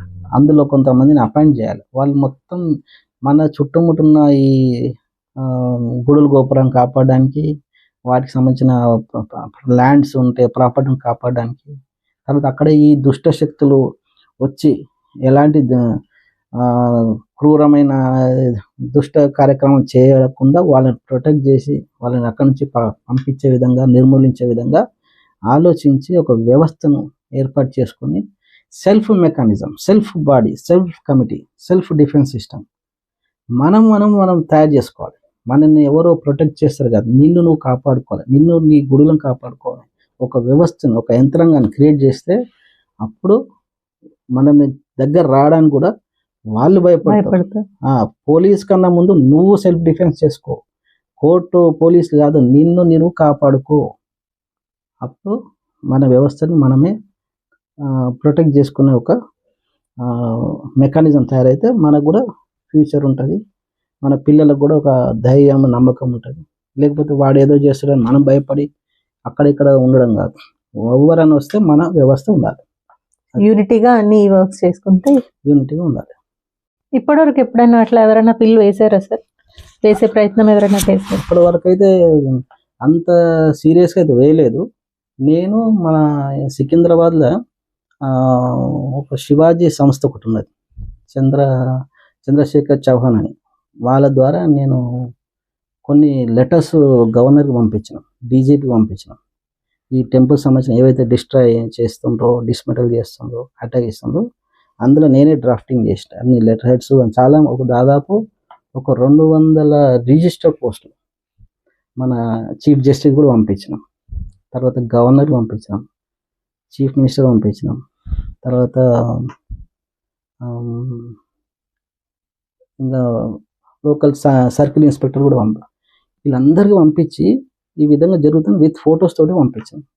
దాని మీద నేను మళ్ళీ వాళ్ళకి చెప్పిన, మీరు ఇప్పుడు రిజిస్టర్ పోస్ట్ పంపించిండ్రు, గవర్నమెంట్కి ఇన్ఫామ్ చేసిండ్రు, గవర్నర్కి ఇన్ఫామ్ చేసిండ్రు, డీజీకి ఇన్ఫామ్ చేసిండ్రు, దీని అన్ని బేస్ చీఫ్ జస్టిస్ కూడా ఇన్ఫామ్ చేసినాం. అక్కడ ఆయనకు కూడా రిజిస్టర్ పోస్ట్ నెంబర్ కూడా అయింది. ఇవన్నీ బేస్ చేసుకొని పబ్లిక్ ఇంట్రెస్ట్ లిటిగేషన్ ఫైల్ చేయాలి. అంటే ఇది బేస్. దీంతో పబ్లిక్ ఇంట్రెస్ట్ లిటిగేషన్ ఫైల్ చేస్తే గవర్నమెంట్ నోటీస్ వెళ్తుంది. ఆ కార్యక్రమం నడుస్తుంది. కానీ మేము ఒక్కరమే కాదు, ఇటువంటి పిల్లులు ఒక 100 పడిపోవాలి. ఎవరు ఎక్కడనో మన వ్యవస్థ హిందూ సమాజంలో ప్రతి ఒక్క ఏరియాలో, ఇప్పుడు సిటీలో ఎంతమంది ఉన్నా అందరూ ఒక గుడికి సంబంధించిన టెంపుల్స్, ట్రస్ట్లు, పూజలు కలవాలి, ఒక ఈ విధంగా మెటీరియల్ ఇన్ఫర్మేషన్ తీసుకోవాలి, హైకోర్టులో పిల్ వేసేయాలి. అప్పుడు గవర్నమెంట్కి ప్రెషర్ అవుతుంది. ఇన్ని 100 పిల్లులు వచ్చినాయి, ఇన్ని క్వాంటిటీ ఎక్కువ ఎందుకు వస్తున్నాయి అని గవర్నమెంట్కి వస్తుంది. అప్పుడు ఇంకొకటి ఇంకా వీలైతే ఇక్కడ వేసుకుంటూ మనకు సెంట్రల్ గవర్నమెంట్ కూడా ఒక రిజిస్టర్ పోస్ట్, ప్రెసిడెంట్ ఆఫ్ ఇండియాకు ఒక నోటీస్, ఇది ఒక రిప్రజెంటేషన్, తర్వాత మన సెంట్రల్ హోమ్ మినిస్టర్కి ఒక రిప్రజెంటేషన్. ఒక పిల్ల ఇది వేయాలి అని అంటే సాధారణంగా ఎంత మంది ఒక బ్యాచ్ లాగా, అంటే ఎంత మంది కలిస్తే వేయొచ్చు? ప్రాసెస్ ఎట్లా ఉంటుంది? అందులో పిల్ల అనేది ఒక్కరు కూడా వేయచ్చు, గ్రూప్ ఆఫ్ పీపుల్ కూడా వేయచ్చు, ఒకరు కూడా వేయచ్చు. కానీ ఆ సబ్జెక్ట్ ఏంటంటే పిల్ల అనేది అట్రాక్ట్ కావాలి, పబ్లిక్ ఇంట్రెస్ట్ లిటిగేషన్. ఇప్పుడు నేనున్నా ఇక్కడ ఈ నాగోల్ దగ్గర సమ్ పొల్యూషన్ వస్తుంది, ఎయిర్ పొల్యూషన్, లేకుంటే దాంతో జనజీవం థ్రెట్లో వెళ్ళిపోతున్నారు, లేకుంటే ఫ్యూచర్ డిజాస్టర్ అవుతుంది అని నేను ఒక్కరిని కూడా పోయి వేస్తే కూడా that can be considered as a PIL. Chief justice చూస్తారు వాళ్ళు అక్కడ హైకోర్టులో, ఓహో ఇది పిల్లు కింద వస్తుంది, ఆయన పర్సనల్ ఇంట్రెస్ట్ లేదు. ఎప్పుడైనా పర్సనల్ ఇంట్రెస్ట్ ఉంటే పిల్ కిందకి రాదు. ఆయనకు పర్సనల్ ఇంట్రెస్ట్ లేదు, అక్కడ పబ్లిక్ ఇంట్రెస్ట్ ఉంది. ఆ పబ్లిక్ దాని వలన హెల్త్ కానీ వాళ్ళ ఫ్యూచర్ కానీ దాన్ని కన్సిడర్ చేసి అప్పుడు ఆయన పిల్ కింద కన్సిడర్ చేసి అప్పుడు చీఫ్ జస్టిస్ నోటీస్ పంపిస్తారు, ఆన్సర్ టు ది పిల్ అని చెప్పేసి మన సెంట్రల్ స్టేట్ గవర్నమెంట్లో ప్రిన్సిపల్ సెక్రటరీ, చీఫ్ సెక్రటరీకి నోటీస్ పంపిస్తారు. వాళ్ళు దాని మీద ఆన్సర్ చేయాల్సి వస్తుంది. ఇప్పుడు మామూలుగా పోలీస్ ఒక కేసు వాళ్ళ పైన పెట్టిన తర్వాత ఆ కేసు అసలు నిజంగానే పెట్టి కేసు కింద వచ్చేసిందా, లేదనుకుంటే అసలు వాళ్ళు ఎన్ని రోజుల్లో ఉన్నారు, ఇట్లాంటివన్నీ తెలుసుకోవడానికి మనకు వేరే సెక్షన్స్ ఏమైనా ఉన్నాయి ఫాలో అప్ చేసుకోవడానికి? పోలీస్ వాళ్ళు ఏదైనా ఎఫ్ఐఆర్ చేస్తే తర్వాత ఆ ఎఫ్ఐఆర్ ఎంతవరకు అయింది, ఎఫ్ఐఆర్ ఏముంది, ఎఫ్ఐఆర్ అంటే ఫస్ట్ ఇన్ఫర్మేషన్ రిపోర్ట్. ఎవరైతే మనం పోలీస్ స్టేషన్కి వెళ్ళి సార్ నాకు ఇదైంది అదైంది అని చెప్పేస్తే వాళ్ళు ఫస్ట్ ఇన్ఫర్మేషన్ ఎఫ్ఐఆర్ చేయాలి. చేసినాక ఆ ఇన్వెస్టిగేషన్ చేస్తారు, ఇన్వెస్టిగేషన్ ఆఫీసర్ ఎస్ఐ ర్యాంక్ అతను చేసి అది ఒకవేళ నిజంగా ఉంది మనం ఇచ్చిన కంప్లైంట్ అన్న దాన్ని ఛార్జ్ షీట్ వేస్తాం. ఛార్జ్ షీట్ వేసినాక అది నడుస్తూ ఉంటుంది, కేసు ఇన్వెస్టిగేషన్ నడుస్తూ ఉంటుంది. అయితే మనం తెలుసుకోవచ్చు, ఇప్పుడు ఆన్లైన్లో కూడా వెబ్సైట్స్ ఉన్నాయి, మన ఎఫ్ఐఆర్ వేసినది ఎఫ్ఐఆర్ ఉందా, అది కేసు క్లోజ్ అయిందా, లేకపోతే ఎఫ్ఐఆర్ పోయి ఛార్జ్ షీట్ అయ్యిందా. ఇప్పుడు అన్ని వెబ్సైట్లో ఆన్లైన్లో వస్తున్నాయి, పోలీసు వాళ్ళ వెబ్సైట్స్ ఉన్నాయి, మళ్ళీ కోర్టు వెబ్సైట్ కూడా ఉన్నాయి. ఈ courts website, court lower court నుంచి హైకోర్టు నుంచి సుప్రీంకోర్టు వరకు మనం వేసిన కేసు ఎఫ్ఐఆర్ ఏమైందని కూడా మనం వెబ్సైట్లో తెలుసుకోవచ్చు. ఆ ఎఫ్ఐఆర్ నెంబర్ ఎఫ్ఐఆర్ నెంబర్ 90/2025, ఆ ఎఫ్ఐఆర్ ఏ police station, LB Nagar police station అనుకున్నాం ఎగ్జాంపుల్. అది మనం అక్కడ టైప్ చేస్తే దానికి సంబంధించిన డీటెయిల్స్ ఇది ఎఫ్ఐఆర్ అయ్యింది. తర్వాత దాన్ని మళ్ళీ తెలుసుకుంటే వెబ్సైట్ లోపలికి వెళ్ళి ఛార్జ్ షీట్ అయ్యిందా లేదా, లేకపోతే పార్టీల పేర్లు ఉంటాయి, ఆ పర్సన్ పేరు కొడితే దాని డీటెయిల్స్ వస్తాయి. అట్లా మనం ఆన్లైన్లో కూడా తెలుసుకోవచ్చు, లేదంటే కన్సర్న్ పోలీస్ స్టేషన్కి వెళ్ళి కూడా తెలుసుకోవచ్చు, లేదంటే పోలీస్ వెబ్సైట్ ఉంటుంది ఎఫ్ఐఆర్ అన్నది, అట్లా కూడా తెలుసుకోవచ్చు. కానీ ఒకవేళ వీళ్ళ మీద ఎఫ్ఐఆర్ రిజిస్టర్ కాకపోతే, అంటే ఎఫ్ఐఆర్ రిజిస్టర్ అయిందంటే అది ముందు ప్రాసెస్కి వెళ్ళాలి. కానీ ఇప్పుడు దేవాలయాల మీద దాడులు చేసిన వాళ్ళ మీద నిజంగానే ఎఫ్ఐఆర్ రిజిస్టర్ చేస్తారా, లేదనుకుంటే మామూలుగా ఏదో అందరు చూడడానికన్నా అరెస్ట్ చేసే తర్వాత లేదు చేస్తారు, ఎఫ్ఐఆర్ చేసి వాళ్ళని కూడా రిమాండ్ పంపిస్తారు. ఎందుకంటే ఎప్పుడైతే ఇష్యూ సీరియస్ ఉన్నప్పుడు కమ్యూనల్ వైలెన్స్కి ఛాన్సెస్ ఉంటాయి. ఎందుకంటే ఎప్పుడైతే రెండు మతాలు పబ్లిక్ డిస్టర్బెన్స్ వస్తుంది, సోషల్ హార్మోనీ అనేది ఏదైతే డిస్టర్బ్ అవుతున్నప్పుడు 100% ఎఫ్ఐఆర్ చేస్తారు. కానీ ఎఫ్ఐఆర్లో సీరియస్నెస్ ఉందా లేదా చూడాల్సి వస్తుంది. అదే అంటే ఇప్పటివరకు కూడా ఎవరికి కూడా అట్లా శిక్ష పడ్డట్టు ఎవరు బయటకు రాలేదు కదా. శిక్ష అయితే అసలు ఎవరికి కూడా శిక్ష పడి వాళ్ళ కన్విక్షన్ అంటే 3 years 5 years లేకపోతే 1 year 2 years పడిన వాళ్ళు ఇప్పటివరకు ఎవరు లేరు. వాళ్ళు ఒకవేళ కన్విక్షన్ పడి ఉంటే వాళ్ళకు కూడా కొంచెం భయం ఉంటుంది. అట్లా కన్విక్షన్స్ వాళ్ళు ఏదో రకంగా కేసుని డైల్యూట్ చేయడం, లేకపోతే హాస్టైల్ అంటే దాన్ని కాంప్రమైజ్ చేసుకోవడం, క్లోజ్ చేసుకోవడం, లేకపోతే సాక్ష్యాలు కూడా పోలీస్ వాళ్ళు దానికి ప్రాసిక్యూషన్ అంటారు, ప్రాపర్గా ప్రాసిక్యూషన్ ఎవిడెన్స్ సాక్ష్యాలు పెడితే ఆ కేసు స్ట్రిక్ట్గా అయ్యి ఎవిడెన్స్ అంత కేసు లాస్ట్ ఫైనల్ వాళ్ళ మీద శిక్ష పడే అవకాశం ఉంటుంది. అప్పటి వరకు పోలీసులకు ఇంట్రెస్ట్ చూపియాలి. వాళ్ళు చూపించకపోతే కేసు క్లోజ్ అయిపోతుంది, కొట్టేస్తారు. ఈ కేసులో మెటీరియల్ లేదు, సాక్ష్యాలు లేవు అని చెప్పేసి కోర్టు ఏం చేస్తుంది, ఈ కేసు కొట్టేస్తారు, అది అక్కడికే కొట్టేస్తే ఆగిపోతుంది. వెళ్ళిపోతారు. వాళ్ళకి అదే ఫ్రీడమ్. ఏమవుతుంది, ఏం కాదు, ఏమైతే ఆ రోజు 2 రోజులు ఏదో గడబడైతుంది, వెళ్ళిపోతుంది. శిక్ష పడినప్పుడే. ఇప్పుడు ముస్లిం అరబ్ కంట్రీస్లో షరియత్లా ఉంటుంది. షరియత్లో ఎంత భయంకరంగా ఉంటుంది అంటే అసలు కన్నుకు కన్ను, కాలు కాళ్ళకు ఉంటుంది. వాడు నెక్స్ట్ టైం మళ్ళీ క్రైమ్ చేయడు. మరి ఇక్కడ మనకు అట్లాంటి చట్టాలు ఎక్కడ ఉన్నాయి? ఎందుకు సార్ అట్లాంటి చట్టాలు తీసుకురాకపోవడానికి రీజన్ ఏమైంది? ఇక్కడ ఏంటంటే మళ్ళీ అపీస్మెంట్ పాలిటిక్స్. మళ్ళీ ఇప్పుడు గవర్నమెంట్కి అట్లాంటి చట్టాలు తీసుకొస్తే, ఇప్పుడు దుబాయ్ అక్కడెక్కడైతే ఉన్నాయో ఆ చట్టాలను తీసుకొస్తే నిజంగా కూడా క్రైమే ఉండదు. ఇప్పుడు అక్కడ మీరు దుబాయ్ అరబ్ కంట్రీస్లో చూస్తే క్రైమ్ అనేది చాలా వరకు జీరో ఉంటుంది. ఇక్కడ టెర్రరిజం నుంచి కింద క్రైమ్ మీరు చూస్తే ప్రతి స్టేషన్లో ఇవే ఉంటాయి, రకరకాల క్రైమ్ ఉంటాయి. కారణం చట్టాలను ఇంప్లిమెంట్ చేయడము, దాన్ని ప్రాసిక్యూట్ చేయడము, దాన్ని శిక్ష పడే వరకు ఈ వ్యవస్థలు నడవాలి. పోలీస్ వ్యవస్థ కానీ, మళ్ళీ దానికి సంబంధించిన వ్యవస్థలు, కనెక్టింగ్ వ్యవస్థలు కానీ, జ్యుడిషియల్ చాలా స్ట్రిక్ట్గా కమిటెడ్గా నడిస్తే, వ్యవస్థలన్నీ కరెక్ట్ నడిస్తే శిక్షలు పడతాయి. అప్పుడు వీళ్ళు క్రైమ్ చేయరు. ఏ ఒక్క స్టేజ్ లో డైల్యూట్ అయిపోయినా ఇంకా అక్కడనే ఆగిపోతుంది. ఎక్కడ డైల్యూట్ అయినా ఇది శిక్ష పడదు వాళ్ళకు. అందుకే వాళ్ళకి ధైర్యం.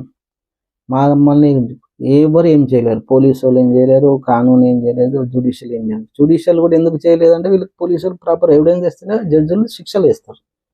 అక్కడ సాక్ష్యాధారాలు కరెక్ట్ లేనప్పుడు వాళ్ళు కూడా కేసు కొట్టేస్తారు. కానీ ఆ విషయం తెలుసు, వీడు క్రైమ్ చేసిండని పోలీసులకు తెలుసు, అక్కడ ఉన్న జడ్జి కూడా తెలుసు క్రైమ్ చేసిండు, వీడే నేరస్తుడని తెలిసి కూడా వాళ్ళ పెన్నుకు ఆ శిక్ష చేసే పవర్ దొరకదు. కారణం ఎవిడెన్స్, ల్యాక్ ఆఫ్ ఎవిడెన్స్. అది ఇప్పుడు మామూలుగా మన దేవాలయాల దగ్గర వాళ్ళు మజార్లు అవి తొందరగా పెట్టుకుంటారు అన్నారు. వాళ్ళకి అట్లాంటి ఇట్లా పెట్టుకోవద్దు అనే రూల్స్ అండ్ రెస్ట్రిక్షన్స్ ఏమి ఉండవా? అంటే గుడి ఉన్న ఏరియాల్లో ఇంత దరిదాపుల్లో అసలు అట్లాంటివి రావద్దు, మీరు ఏరియాలకి రానే వద్దు అనేంటి రెస్ట్రిక్షన్స్ ఏమి ఉండవా? వాళ్ళకు ఉండవు. వాళ్ళ పాలసీ జిహాదీ. వాళ్ళ ఫండమెంటలిస్ట్. వాళ్ళ మెయిన్ కాన్సెప్ట్ ఏంది, ఈ కాఫీరంకు సతానా డరానా అంటే వాళ్ళ పక్కకే పోయి వాళ్ళ పక్కకే ఇల్లు కిరాయి తీసుకోవడమా, వాళ్ళు ఉన్న కాలనీలకే ఎంటర్ కావడమా, లేకుంటే వాళ్ళు ఉన్న గుడి పక్కకే పోయి మజార్ను మస్జిద్ను పెట్టాలి, లేకుంటే లౌడ్ స్పీకర్ పెట్టాలి. వాళ్ళ ప్రోగ్రామింగ్ అంతా, కాన్సెప్ట్ అంతా హిందూ సమాజాన్ని డిస్టర్బ్ చేయాలి. మరి ఇప్పుడు లవ్ జిహాద్లు ఎందుకు వస్తున్నాయి, ఫుడ్ జిహాద్లు ఎందుకు వస్తున్నాయి, ల్యాండ్ జిహాద్లు ఎందుకు వస్తున్నాయి, తర్వాత వక్ఫ్ బోర్డు కూడా ఎందుకు వచ్చింది? వక్ఫ్ బోర్డు అనేది కూడా ఇది చట్ట రూపంలో ఉన్న టెర్రరైజింగ్ యాక్ట్. ఇది ఎట్లా అంటే ల్యాండ్ని డే బై డే, మనకు స్వతంత్రం వచ్చినప్పుడు 50,000 ఎకరాలు ఉండే, 50,000 ఎకర్స్ ఉండే వక్ఫ్ బోర్డు కింద. ఇవాళ 9 లక్షల ఎకరాలు ఉన్నది వక్ఫ్ బోర్డు. ఎట్లా సంపాదించింది? 9 లక్షల ఎకరాలు వక్ఫ్ బోర్డు ఎట్లా కబ్జానే. లీగలైజ్ టెర్రరైజింగ్, లీగలైజ్ ల్యాండ్ కబ్జా చేసుకోవడం. అక్కడ పోయి ఏదో చెప్పేసి ఫత్వా జారీ చేసి ఈ ల్యాండ్ మాది, ఇది మాది అని చెప్పేసి అక్కడ కోర్టులకు పవర్ లేకపోవడం, సుప్రీంకోర్టు పవర్ లేకపోవడం, పోలీసు వాళ్ళకి లేదు, కలెక్టర్ కూడా ఏం చేయలేడు. అట్లాంటి చట్టాలను వాళ్ళ చేతిలో పెట్టుకొని మన గుడుల పక్కన ఇప్పుడు ఏ గుడి చూసినా కూడా వాళ్ళు ఎందుకు వస్తున్నారు, వాళ్ళు అవును హమారా క్యా అని చెప్పేసి వాళ్ళు మజార్లు పెట్టుకోవడం, పూజలు చేయడం, వాళ్ళకి డిస్టర్బ్ చేయడానికి. వాళ్ళకంటే లేదు సార్, వాళ్ళే అది క్రియేట్ చేసుకున్నారు కాబట్టి. కానీ మన గవర్నమెంట్ కూడా వీటిపైన ఎప్పుడు యాక్ట్ తీసుకోవడానికి ఏం చట్టాలు లేవా? ఇక్కడ వాళ్ళు కబ్జాలు చేసుకోరు. ఇప్పుడు మన హైదరాబాద్ గుడులు, ఇదేది కబ్రస్థాన్, ఎన్నో గుట్టలు ఉన్నాయి. ఇప్పుడు మనం బండ్ల కూడా కాటేదాన్ సైడ్ పోతాం, అక్కడ ఎక్కడ చూసినా కూడా వాళ్ళు ఓపెన్ ల్యాండ్ కనిపిస్తుంది అంటే అది కబ్రస్థానా, లేకపోతే మస్జిదా, లేకపోతే ఇంకోట వక్ఫ్ బోర్డు కింద వాళ్ళు దానిలో క్లోజ్ చేసేసుకుంటాం. అయితే గవర్నమెంట్ దానిలో ఇన్వాల్వ్ కాదు. ఎందుకు కాదంటే వాడు డైరెక్ట్ ఫత్వా వక్ఫ్ బోర్డు కింద అని చెప్పేసి ఒకటి చెప్పేస్తాడు, ఇది మాకు వక్ఫ్ బోర్డు కింద వస్తుంది. అప్పుడు ఎవరో ఔరంగజేబ్ వచ్చిండు, లేకుంటే అప్పుడు ఎవరో వచ్చిండు, లేకుంటే అప్పుడెప్పుడో మా మజార్ ఉందని ల్యాండ్లో ఏదో సమాధి కట్టడమో లేకుంటే ఏదో చూపించేసి వాళ్ళు క్లెయిమ్ చేస్తారు. దాన్ని క్వశ్చనింగ్ చేసే అథారిటీ కలెక్టర్ లేదు, గవర్నమెంట్ లేదు. ఎందుకని లేదు సార్? ఇప్పుడు ఒకవేళ అక్కడ అది ఆల్రెడీ వేరే వాళ్ళ ఆధీనంలో ఉంది, కానీ ఖాళీ ప్లేస్ ఉంది అనుకోండి, అప్పుడు వీళ్ళు వెళ్ళి ఇది వర్క్ బోర్డ్ కిందకి వస్తుంది అని చెప్పేసి దాన్ని చేసినా ఎవరు అడ్డుకోవడానికి ఎంక్వైరీ వాళ్ళే. మళ్ళీ మనం ఒకవేళ సపోజ్ మన పర్సనల్ ల్యాండ్ ప్రైవేట్ ల్యాండ్ మీద కూడా వాళ్ళు ఇది వర్క్ బోర్డ్ కిందకి వస్తుంది, ఇది మాది అని మన గుడిలు గోపురాలు కూడా వాళ్ళు ఫైట్ చేస్తూనే ఉన్నారు. ఎన్నో ఉన్నాయి, ఇప్పుడు ట్రిబ్యునల్స్ ఉన్నాయి, వర్క్ బోర్డ్ సంబంధించి ట్రిబ్యునల్ ఉన్నది. ట్రిబ్యునల్ కోర్టుకు వెళ్ళి ఎవరు ఇప్పుడు మన హిందూ గుడుల్లో పక్క ఏదైనా ల్యాండ్ కబ్జా చేసినా, లేకపోతే మన ప్రైవేట్ వాళ్ళ ల్యాండ్ కబ్జా చేసినా, ఇది వర్క్ బోర్డ్ అని చెప్పేసి వాళ్ళు చెప్పినాక అప్పుడు మనం ఎవరి దగ్గరకు పోవాలి? ఆ ట్రిబ్యునల్కి పోవాలి. వర్క్ బోర్డ్ ట్రిబ్యునల్ ఉంటుంది. ఆ ట్రిబ్యునల్ ఎవరు ఉంటారు? అందరు ముస్లిమ్సే ఉంటారు, వాళ్ళ పర్సన్సే ఉంటారు. వాళ్ళే ఫైనల్గా ఇచ్చే జడ్జిమెంట్ వాళ్ళే. మనం పోయి వాళ్ళని అడుక్కుంటే వాడు ఏం చేస్తాడు? వాళ్ళ ఫేవరే ఉంటాడు. అక్కడ కూడా అట్లాంటి చట్టాలు జరగదు. అట్లాంటి క్రూరమైన చట్టాలను తయారు చేసింది కాంగ్రెస్ గవర్నమెంట్ 1995లో. దాన్ని ఇంకా స్ట్రాంగ్నెస్ చేసి, పివి నరసింహరావు ఉన్న టైంలో కాంగ్రెస్ దాన్ని ఇంకా స్ట్రాంగ్ చేసి, దాన్ని ఎవరు క్వశ్చన్ చేయలేకుండా తన వేలు పెట్టలేని పరిస్థితి తయారు చేసింది. రీసెంట్గా మన central government amendment of work board bill మీద తీసుకొచ్చిన చట్టం. అది ఇంకా ఇంప్లిమెంట్ కాలేదు కంప్లీట్గా, సుప్రీంకోర్టులో పెండింగ్ ఉన్నది. సో మనం ఏదైతే చేయాలనుకుంటామో దానికి మళ్ళీ ఈ ఆపోజిషన్ అపోజ్ చేసే వాళ్ళ దాంట్లో మన వాళ్ళే ఉంటారు. ఎందుకంటే సెక్యులర్ భావాలు, అది పొలిటికల్ పార్టీ ఉండొచ్చు, సెక్యులర్ ఎన్జిఓస్ కూడా ఉండొచ్చు. మళ్ళీ మేము కూడా దేవుని మొక్కుతామంటాం, కానీ వాళ్ళు మన ధర్మాన్ని వాళ్ళు కూడా అటాక్ చేస్తున్నారని వాళ్ళు గ్రహిస్తలేరు. ఇప్పుడు మన దేశానికి మొఘల్స్ వచ్చి అటాక్ చేసిండ్రు. ఎందుకంటే ఈ సెక్యులర్ భావాలు ఉన్న వాళ్ళందరినీ వెల్కమ్ చేసి మన వాళ్ళే సామంతరాజుతో కలిసి మన హిందూ రాజులపై దండయాత్ర వేసి మన రాజ్యాన్ని కొల్లగొట్టిపించింది మన వాళ్ళే. అది ఎప్పుడైతే మన వాళ్ళు, ఇంకా చెప్పాలంటే 1000 సంవత్సరాల గులాం అంటే 1000 साल గులాంగిరి అబ్ తక్ हमारे హిందూ సమాజ్ ఆంక్ నైకోల్ రే, ఇంకా కళ్ళు తెరుస్తలేదు. 1000 సంవత్సరాల గులాంగిరిలా మనము ముస్లిం చేతిలో అన్యాయం అయిపోయి మన హిందూ ఆడవారిని అత్యాచారం చేసి మన గుడులు గోపురాలు ధ్వంసం చేసిండ్రు, మనులు మాణిక్యాలు ఎత్తుకుపోయినారు, మనని అన్ని విధాలుగా సర్వనాశనం చేసినాక కూడా ఆ చరిత్రను చూడకుండా ఇప్పుడున్న కుటుంబ వ్యవస్థ కానీ, పిల్లలు కానీ, సమాజం ఇంకా తెలుసుకోకుండా అదే సెక్యులర్ భావాలతోటి ముందుకెళ్తున్నారు. అది చాలా భయంకరమైన థ్రెట్. అది ఇంకోటి, వక్ఫ్ బోర్డ్ అనేది యుద్ధం చేయకుండా భారతదేశం కబ్జా చేయడానికి నడుస్తున్న ఒక భయంకరమైన యాక్ట్. అది యుద్ధం చేయకుండా ఒక రాజ్యాన్ని సంపాదించుకోవడం అంటే వక్ఫ్ బోర్డ్. వాళ్ళు ఇప్పుడు 50 ఎకరాల నుంచి 9 లక్షల ఎకరాలకు వచ్చింది. రేపు ఇంకా ఇంకా పెరుగుతారు. 9 లక్షలు ఇది ఇంకా లార్జెస్ట్ హోల్డింగ్ అయితే అప్పుడు ఏం చేస్తాం మనం? అటు యుద్ధం లేకుండా డిఫీట్ అయిపోతాం. కాబట్టి చట్టాలని కొన్ని మార్పులు చేయాలి, సెక్యులర్ సమాజం కూడా కళ్ళు తెరవాలి, దీని మీద ప్రతిరోజు దీని మీద ఆలోచన ఉండాలి, వ్యవస్థ ఎక్కడ పోతుందని కూడా గ్రహించాలి. కాబట్టి ఇది మనం ఒకటే మాట, ఇట్ ఈజ్ అన్ అలార్మింగ్, దేశానికి అలార్మింగ్, హిందూ సమాజానికి అలార్మింగ్. సార్, ఇప్పుడు మామూలుగా గవర్నమెంట్ గుడుల గురించి, దేవాలయాల గురించి ఏదో ఆలోచించి ఎండోమెంట్ ని చేసింది అనుకుందాం. మరి వాటి నుంచి కాపాడుకోవాలంటే ఇక్కడ నుంచి వచ్చే డబ్బులన్నీ కూడా ప్రభుత్వం వాడుకుంటుంది కనుక వీటన్నింటినీ మనం కాపాడుకోవాలి అంటే మన హిందూ సమాజం ఏం చేయాల్సిన అవసరం ఉంది? ఈ ఎండోమెంట్ యాక్ట్ ప్రకారము డబ్బులు ఏదైతే మెయిన్ నిధి ఏదైతే రెవెన్యూ కలెక్ట్ అవుతుంది అంటే హుండీల ద్వారా గుడిలకు వెళ్ళి మన హిందూ సమాజం సంబంధించిన భక్తులు వాళ్ళ దైవం మీద నమ్మకం, భక్తి, కోరికలు తీర్చుకోవడానికి ఆ హుండీలో ఇంత డబ్బులు వేస్తారు. ఆ డబ్బులు అనేది ఉంటుంది. కొందరేమో బంగారం కూడా వేస్తారు, వెండి కూడా వేస్తారు, రకరకాల వాళ్ళ మొక్కులకు అనుగుణంగా వాళ్ళు అనుకున్నట్టు ఆ దేవునికి సమర్పించుకుంటాం. ఆ హుండీ సాంప్రదాయమే ఎండోమెంట్ యాక్ట్ బలం. నువ్వు హుండీని కదిలిస్తే ఎండోమెంట్ కదులుతుంది. కాబట్టి హుండీలో మన హిందూ సమాజం ఆ ఏదైతే డబ్బును కానీ సమర్పించుకుంటుండ్రో దాని బదులు మన ధార్మిక గుడులు ఏవైతే ఇంకా కొన్ని గుడులు ఉన్నాయి, ఆ గుడులు దెబ్బతిని ఉన్నాయి, డ్యామేజ్ అయినాయి, దానికన్నా వాడేటట్టు వీళ్ళు ఎండోమెంట్ చేస్తుందా అంటే పూర్తిగా జరగట్లేదు. చాలా చిన్నగా కొన్ని కనిపించే మన గుడులు చాలా వరకు ఎన్నో శిథిలావస్థలో గుడులు ఉన్నాయి. అవును. వాటన్ని మరి ఎండోమెంట్ దత్తత తీసుకోవాలి కదా, తీసుకొని వాళ్ళన్ని రినోవేషన్ చేయాలి కదా, చేయాలి. చేస్తలేరు. ఎక్కడ రెవెన్యూ ఉంటే అక్కడ ఉండడమే వీళ్ళ బాధ్యత, గవర్నమెంట్ది ఎండోమెంట్ది. కాబట్టి మన హిందూ భక్తులు ఒక్కసారి వాళ్ళు ఆలోచించి కళ్ళు తెరిచి ఈ హుండీ సాంప్రదాయానికి కట్టుదిట్టంగా ఆలోచించి బ్రేక్ వేయాలి. మీరు ఏదైతే సమర్పించుకోవాలనుకున్నారో ఆ దేవునికి దగ్గర పూజారి, ఆ పూజారికి సాయంగా ఉంటుంది. ఆయనకు ఫ్యామిలీ గెటాన్ అయితే ఫ్యామిలీ, ఆయన పిల్లలు, ఆయనకున్న ఖర్చులు. ఎందుకంటే ఆ గుడిని నమ్ముకుని బ్రతుకుతుంది పూజారి. ఆ పూజారికి సాయం చేయండి. లేదంటే అక్కడ ఉన్న కొంతమందికి హెల్ప్ చేయండి, చారిటీ చేయండి. మీ డబ్బు అనేది దేవునికి రీచ్ కావాలంటే ఎవరైతే వ్యవస్థల దెబ్బతిని ఉన్నారో, ఫైనాన్షియల్ కానీ సోషల్ కానీ ఫిజికల్గా దెబ్బతిన్నారో వాళ్ళకి హెల్ప్ చేయండి.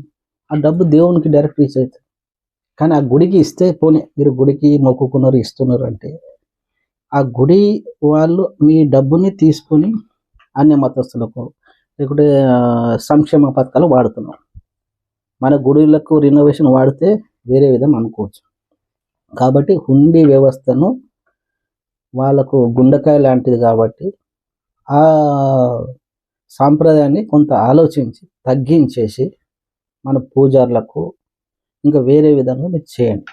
దానివల్ల కొంతలో కొంత మనము ఈ ఎండోమెంట్ యాక్ట్కి ట్రబుల్ కలిగించడం, వాళ్ళకు ఆలోచనించే ఒక అస్త్రం మన చేతిలో ఉంది. వాళ్ళని కంట్రోల్ చేసే ఒక అస్త్రం, ఒక వెపన్ ఆ హుండీని కంట్రోల్ చేసి దాన్ని వేరే విధంగా మనం ఆలోచిస్తే మన గుడులు, మన సాంప్రదాయము, మన వ్యవస్థలన్నీ కంట్రోల్కి వస్తాయి. గవర్నమెంట్ మనం డైరెక్ట్ అటాక్ చేయలేకపోతే, గవర్నమెంట్ వాళ్ళతో మాట్లాడలేకపోతే, వాళ్ళు కన్విన్స్ కాలేకపోతే, మన ఫండ్కు కంట్రోలింగ్ అథారిటీ లేకపోతే, లేకుంటే మన ఫండ్ని ఎంత ఉంది అని ఆన్సర్ చేయలేకపోతున్నారు. ఇంత ఫండ్ ఉంది, ఈ గుడి నుంచి ఇన్ని సంవత్సరం ఇంత ఫండ్ వచ్చింది అని వాళ్ళు ఎక్కడ క్యాలిక్యులేషన్ చూపిస్తారు? ప్రాపర్గా ట్రాన్స్పరెంట్ క్యాలిక్యులేషన్స్ ఎక్కడ ఉన్నాయి? ఆ క్యాలిక్యులేషన్ చూపించి మేము ఈ విధంగా మీ ఫండ్ ఇంత వచ్చింది, దీన్ని మేము ఇట్లా చేస్తున్నాం, వచ్చిందేమో చెప్తారు టీవీలో. సరే, వచ్చిన దాన్ని ఏ విధంగా యూటిలైజ్ చేస్తున్నాం, ఇగో ఈ ఇయర్ ఇంత అమౌంట్ వచ్చింది, ఈ అమౌంట్ దీన్ని వాడుతున్నాం అని పబ్లిక్కి మీరు ఓపెన్గా ప్రతి గుడి దగ్గర, ఇప్పుడు తిరుపతి దేవస్థానం మీరు పెట్టండి, ఈ లాస్ట్ ఇయర్ 100 crores కలెక్ట్ చేసినాం, ఈ 100 crores దేనికి వాడినామని మీరు ఒక డిస్ప్లే చేయండి. 100 crores దీనికి వాడినాం చెప్పండి. సో పబ్లిక్ కూడా అర్థమవుతుంది. ఎక్స్ప్లెనేషన్ ఇచ్చినట్టు ఎక్స్ప్లెనేషన్ ఇవ్వాలి. You must be answerable to the devotees. Endowment act government కూడా ఆన్సరబుల్ ఉండాలి. ఆన్సర్ చేయకుండా కలెక్షన్ ఒకటి చెప్పేసి ఇది ఎక్కడ పోయింది, ఆన్సర్ చేయండి, డిస్ప్లే చేయండి ఎవ్రీ ఇయర్. అప్పుడు డివోటీస్ వేసిన డబ్బుకు వాడు కూడా సంతోషపడతారు, దీనికి యూజ్ అయింది అట్లా. కాబట్టి భక్తులు ఒక్కటే ఆలోచించుకోవాల్సింది, హుండీ కన్నా ఆ పూజారికి మనం మేలు చేయాలని ఆలోచించుకోవడం మెయిన్ గా. ఎండోమెంట్ గుళ్ళకైతే కనుక ఎండోమెంట్ గుళ్ళకు తర్వాత ఎండోమెంట్లో వాళ్ళు వచ్చే వరకు దాన్ని బాగా డెవలప్ చేస్తే వాళ్ళు వచ్చి తీసేసుకుపోతారు. అంత డెవలప్ చేయొద్దు. మనం కొంత డెవలప్ చేసి మన నమ్మకాన్ని, మన పవిత్ర ధర్మాన్ని కాపాడుకునేంత వరకు ఉంచుకోవాలి. దాన్ని బాగా డెవలప్ చేసి రెవెన్యూ పెంచేసి అది చేసేస్తే వీళ్ళు వచ్చేస్తారు. దీన్ని ఎవరు కూడా ఇప్పుడు వచ్చిన తర్వాత గుడి ఎవరైనా పర్సనల్ గా కట్టుకున్నారు అనుకోండి, వాళ్ళ ఇష్టానికి వాళ్ళ దాన్ని డెవలప్ చేసారు. సో ఎండోమెంట్ వాళ్ళు వచ్చిన తర్వాత లేదు మేము దీన్ని ఎండోమెంట్ కి ఇవ్వము అని చెప్పడానికి ఎవరికి రైట్ ఉండదా?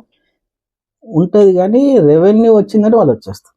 కంట్రోలింగ్ అథారిటీ వీళ్ళకి ఇంత రెవెన్యూ వస్తుంది, ఇలా హుండీ ఇన్కమ్ ఎక్కువ ఉంది, హుండీ మెయిన్, లేకుంటే డొనేషన్స్, ఈ డొనేషన్స్ ఇంత వస్తున్నది, హుండీ ఇంత ఉంది అంటే ఆటోమేటిక్ ఎండోమెంట్ వాళ్ళు వచ్చేసి దాన్ని క్యాప్చర్ చేయడానికి ప్రయత్నం చేస్తారు. అంటే మధ్య మధ్యలో వచ్చి వాళ్ళు చెక్ చేస్తారు. ఎండోమెంట్ వాళ్ళ డిపార్ట్మెంట్ స్టాఫ్ వాళ్ళు మొత్తం ఇదే పని తిరుగుతూనే ఉంటారు. రాష్ట్రంలో ప్రతి గుడికి వెళ్తారు, వాళ్ళు వెళ్ళి మొత్తం వెరిఫై చేస్తారు, చెక్ చేస్తారు. ఆ గుడిలో ఏముంది అన్ని వాళ్ళు అక్కడ ఉన్న ఒకవేళ ఎండోమెంట్ కింద వస్తేనేమో అవి తెలుసుకుంటారు. ఎండోమెంట్కి రాకపోతే కూడా ఇది ఎండోమెంట్కి అట్రాక్ట్ అవుతుందా లేదా కూడా తెలుసుకోవడం, దాని మీద మొత్తం రిపోర్ట్స్ అన్ని తీసుకోవడం, అప్పుడు గవర్నమెంట్కి రిపోర్ట్స్ పంపిస్తారు. ఒకవేళ వాళ్ళ income revenue source beyond reach ఉంది అనుకోండి, కంపల్సరీ వాళ్ళు అప్పుడు వాళ్ళు వద్దు మేము ఇది మా పర్సనల్ అని చెప్పడానికి ఏం ఛాన్స్ చెప్పినా వాళ్ళు వినరు. వాళ్ళ ఒక జీవో తీసుకొచ్చేస్తే దాన్ని క్లోజ్ చేసేస్తారు అంతే.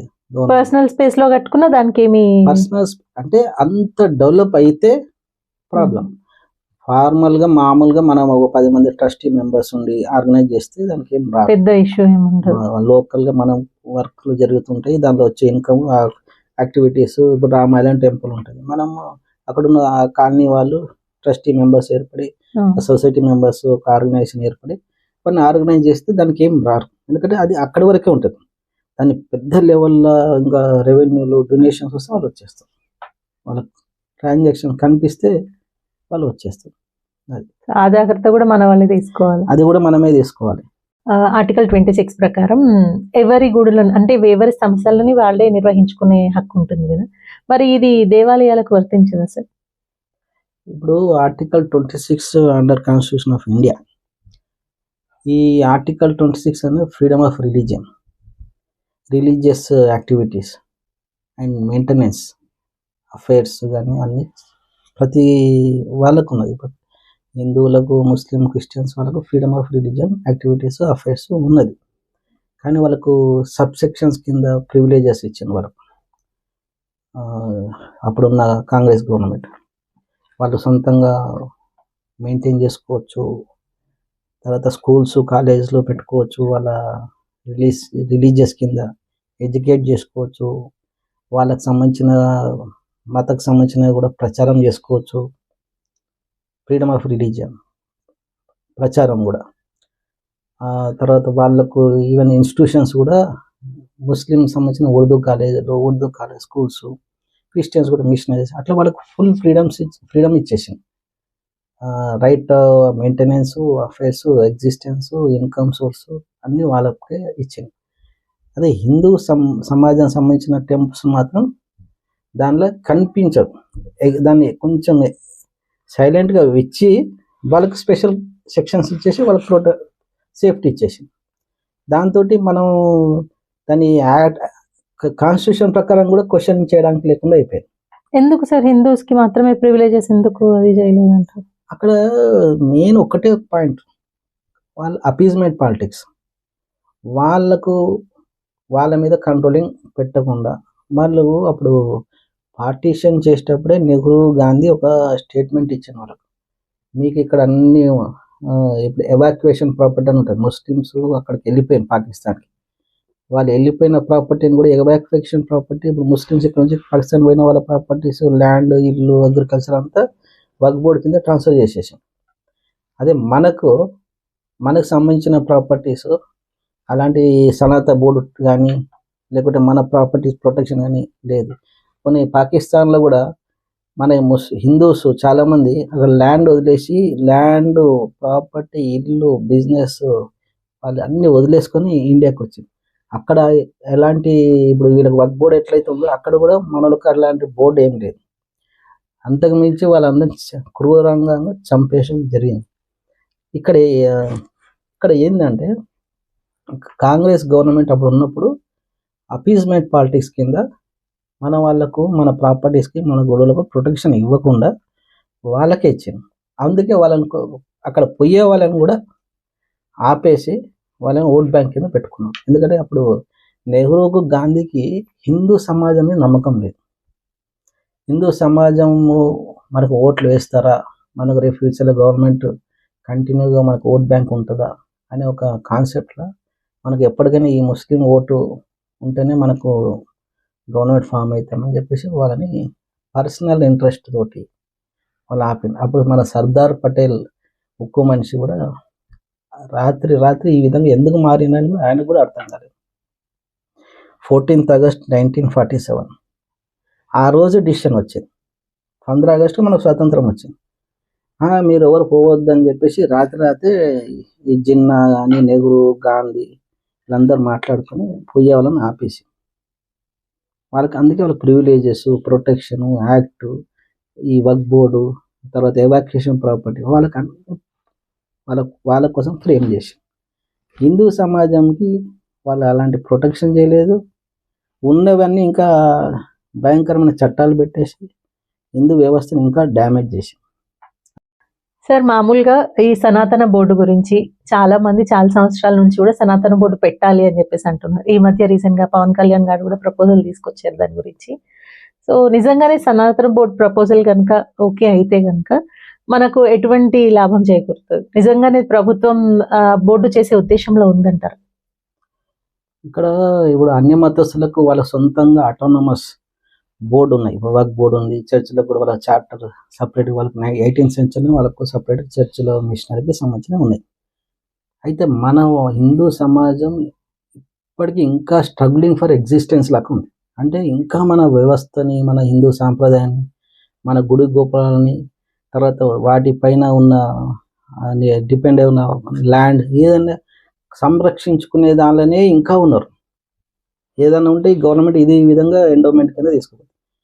అయితే ఈ సనాతన బోర్డు చాలా చాలా ప్రాముఖ్యమైనది, ముఖ్యమైనది. హిందూ సమాజం గుడులు గోపురాలు వాళ్ళ ఆస్తులని బోర్డు కిందకి ఒక్కసారి ఒకవేళ నిజంగా బోర్డు గవర్నమెంట్ సీరియస్నెస్ తీసుకొని ప్రతి స్టేట్లో బోర్డు తీసుకో, వర్క్ బోర్డు ఎట్లయితుందో మళ్ళీ సెంట్రల్ నుంచి సెంట్రల్ యాక్ట్ వర్క్ బోర్డు, అదేవిధంగా సనాతన బోర్డు కూడా ఒక సెంట్రల్ యాక్ట్ తయారు చేసి దాని కింద ప్రతి స్టేట్కి ఒక బోర్డు పెట్టేసి అండర్ సనాతన బోర్డు కింద సంబంధించిన గుడులు గోపురాలు అన్ని ఆ బోర్డు కింద వెళ్ళిపోవాలి. ఎండోమెంట్ పక్క పెట్టేశారు.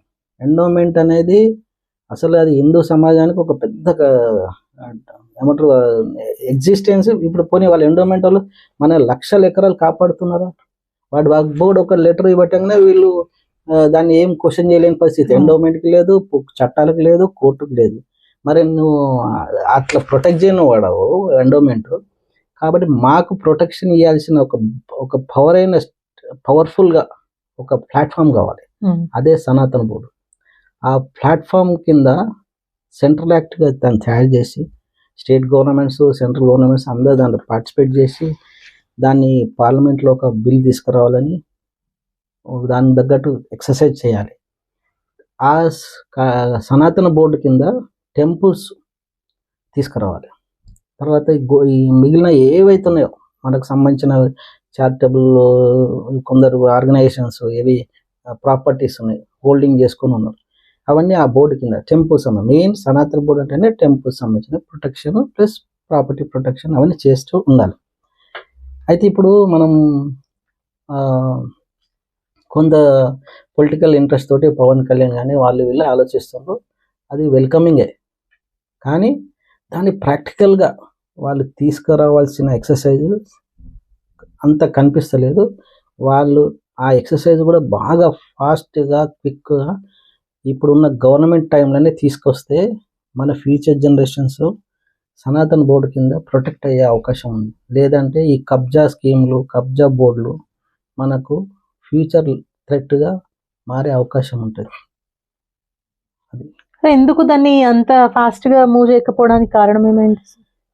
అంటే ఇప్పుడు ఆల్ ఆఫ్ సడన్గా సనాతన బోర్డు తీసుకురావాలి దాన్ని అంటే అదంత ఈజీగా దాన్ని వీళ్ళు మొత్తం దానికి ఒక ఫస్ట్ ఒక యాక్ట్ని, ఒక బిల్లుని తీసుకురావాలంటే లాట్ ఆఫ్ ఎక్సర్సైజ్ చేయాలి. అండ్ గవర్నమెంట్ వాళ్ళకున్న మెకానిజం ఆలోచన, ఎందుకంటే ఆల్రెడీ ఎగ్జిస్టింగ్ ఎండోమెంట్ యాక్ట్, తర్వాత ఎండోమెంట్ యాక్ట్ కింద టెంపుల్స్ ఆల్రెడీ వాళ్ళ హ్యాండ్ ఓవర్లు ఉన్నాయి. స్టేట్ కింద కొన్ని టెంపుల్స్ వాళ్ళ దగ్గర ఉన్నాయి. సెంట్రల్ ఇప్పుడు అన్ని స్టేట్లకు సపరేట్ యాక్ట్ ఎండోమెంట్. పేరుకు మనం సెంట్రల్ యాక్ట్ కావచ్చు కానీ ఎండోమెంట్ అనేది స్టేట్ యాక్టే. ఏ స్టేట్ కా స్టేట్ సపరేట్ యాక్ట్ ఉంది. దాని కింద వాళ్ళు మన హైకోర్టులో జీపీ ఫర్ ఎండోమెంట్ అని ఉంటారు, ఏజీపీ ఫర్ ఎండోమెంట్ ఉంటారు, మన అడ్వకేట్ జనరల్ ఉంటారు, వీళ్ళందరూ ఉంటారు. వీళ్ళందరి మెకానిజం కూడా ఎండోమెంట్ కింద ఉన్న ప్రాపర్టీని కాపాడే ఫుల్ ఎక్సర్సైజ్. ఇప్పుడు ఎండోమెంట్ మినిస్టర్ కూడా ఉన్నారు మనకు తెలంగాణలో. వీళ్ళందరూ కూడా ఒక పర్ఫెక్ట్ మెకానిజము చేస్తే ఇప్పుడు టెంపుల్స్ మీద అటాక్ అవుతుంది. వీళ్ళందరూ ఫైట్ చేయాలి. డిపార్ట్మెంట్ ఉంది, ఎండోమెంట్ మినిస్ట్రీ ఉంది, తర్వాత జ్యుడిషియల్ ఉన్నారు, వీళ్ళందరూ పోలీస్ వ్యవస్థ ఉంది. వాళ్ళందరూ ఒక భరోసా క్రియేట్ చేస్తే వ్యవస్థలో ఒక హిందూ సమాజానికి నమ్మకం ఉంటుంది. కాబట్టి ఈ అందరి నమ్మకం ఎవరికి కూడా హిందూ సమాజం ప్రొటెక్షన్ దొరకట్లేదు, నమ్మకం లేదు. వీళ్ళందరూ ఏదో చేస్తారని నమ్మకం లేదు. కాబట్టి సనాతన బోర్డు రావడానికి మన లైక్ మైండెడ్ ఉన్న పొలిటికల్ ఇంట్రెస్ట్ ఉన్న వాళ్ళు కానీ, సంఘాలు కానీ, ఎన్జిఓస్ కానీ, గుడులు గోపురాల ట్రస్ట్ మెంబర్స్ కానీ వీళ్ళందరూ ఒక ఆర్గనైజేషన్ క్రియేట్ చేసి ఒక దగ్గర కూర్చొని దానికోసం ఫైట్ చేయాలి. అప్పుడు దీనికి ఒక దారి వస్తుంది. జస్ట్ మనం అనుకోగానే జరగదు, దాన్ని క్రియేట్ చేయాలి ఈ ప్లాట్ఫామ్ని. అప్పుడు వచ్చే ఛాన్సెస్ ఉంటాయి. సరే, ఇప్పుడు ఇన్ని విషయాలు చర్చించుకున్నాం కదా, వీటన్నింటి నుంచి చాలా విషయాల నుంచి నెక్స్ట్ తరాన్ని కాపాడే బాధ్యత ఇప్పుడున్న వాళ్ళకు ఉంది. సో మీరు ఫ్యూచర్ వాళ్ళకి, భవిష్యత్తు తరాలకి ఇచ్చే ప్రేరణ కానివ్వండి, ఓ 4 మాటలు చెప్పండి. ఇప్పుడు ఎట్లా కాపాడుకోవాలి మన దేవాలయాలని, మన సంస్కృతిని?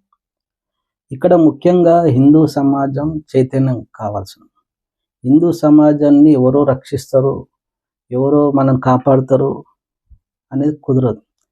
ప్రతి ఒక్కరు హిందూ సమాజంలో ఆడపిల్లైనా మగవాడైనా కూడా ఒక వారియర్గా ఉండాలి. మన హిందూ రాజులు కూడా, హిందూ చక్రవర్తులు, రాజులు, హిందూ ఆడవాళ్ళు కూడా ఉన్నారు, రాణులు ఉన్నారు, మహారాణులు ఉన్నారు.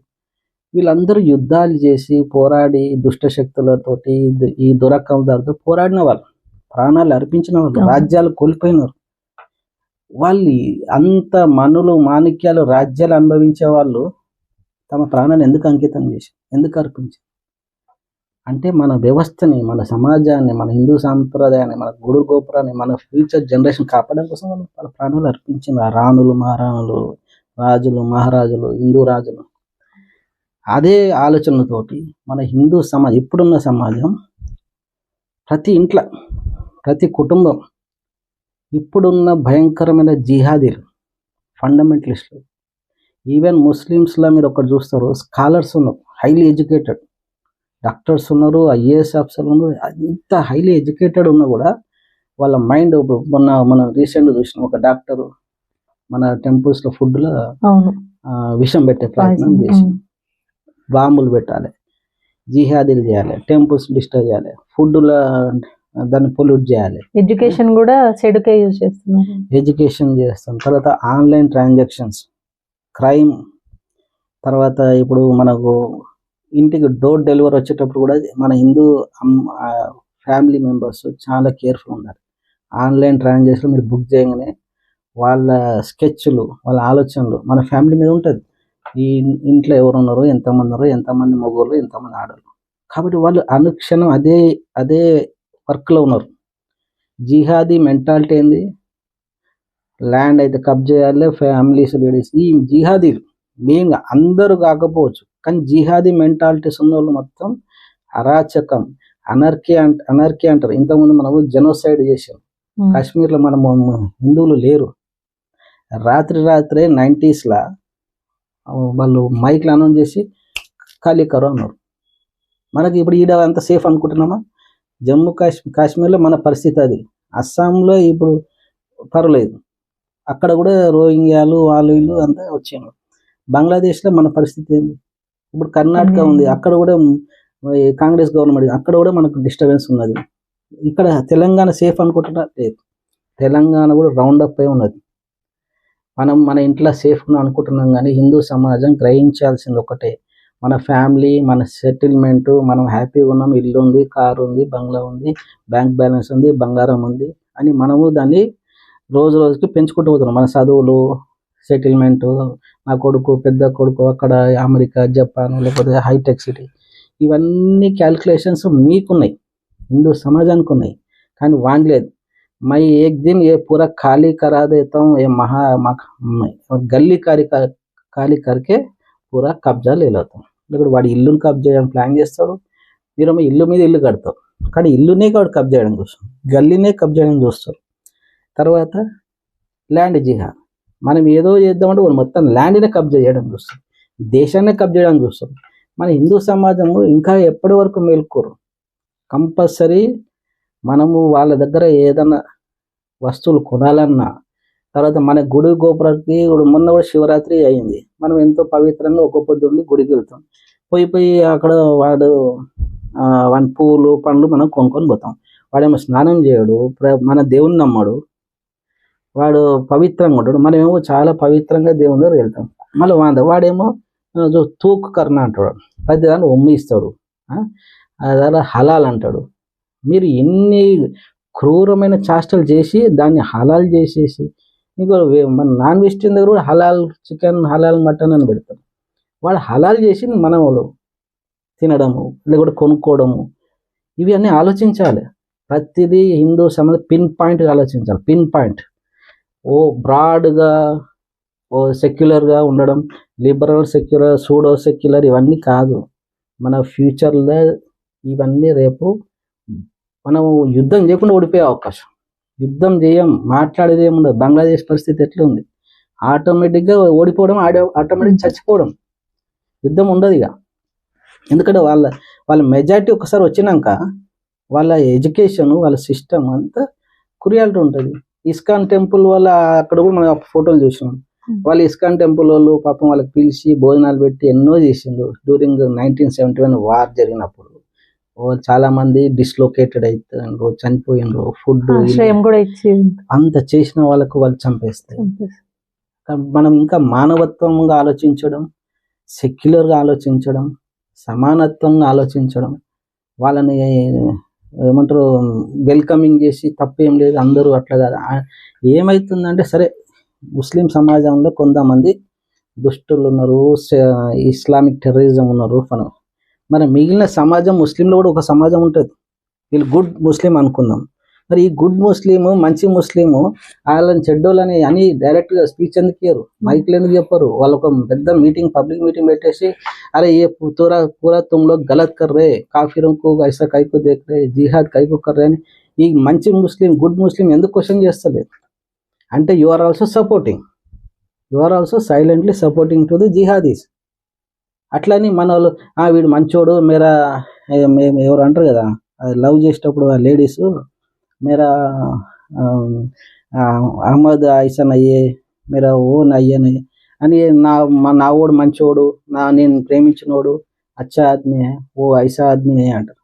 అంటే అట్లా ఉన్నోడు మరి ఎంతమంది చచ్చిపోతలేరు, ఎంతమంది చంపుతలేరు, ఫ్రిడ్జ్లకు ఎందుకు పోతలేరు, కన్వర్ట్ ఎందుకు అవుతుంది? వాడు నిజంగా నేను ప్రేమిస్తే నిన్ను చూడని ఉండాలి. లవ్ జిహాద్ చేసేటప్పుడు నిన్నే లవ్ చేసి, నువ్వు అప్పుడు ముస్లింగా లేవు, హిందువు ఉన్నావు, డ్రెస్ చేసుకున్నావు, బొట్టు పెట్టుకున్నావు, దేవునికి పోతున్నప్పుడు నిన్ను లవ్ చేసినప్పుడు లైఫ్ లాంగ్ నేను అట్లే చూస్తే వాడు నిజమైన వాడు.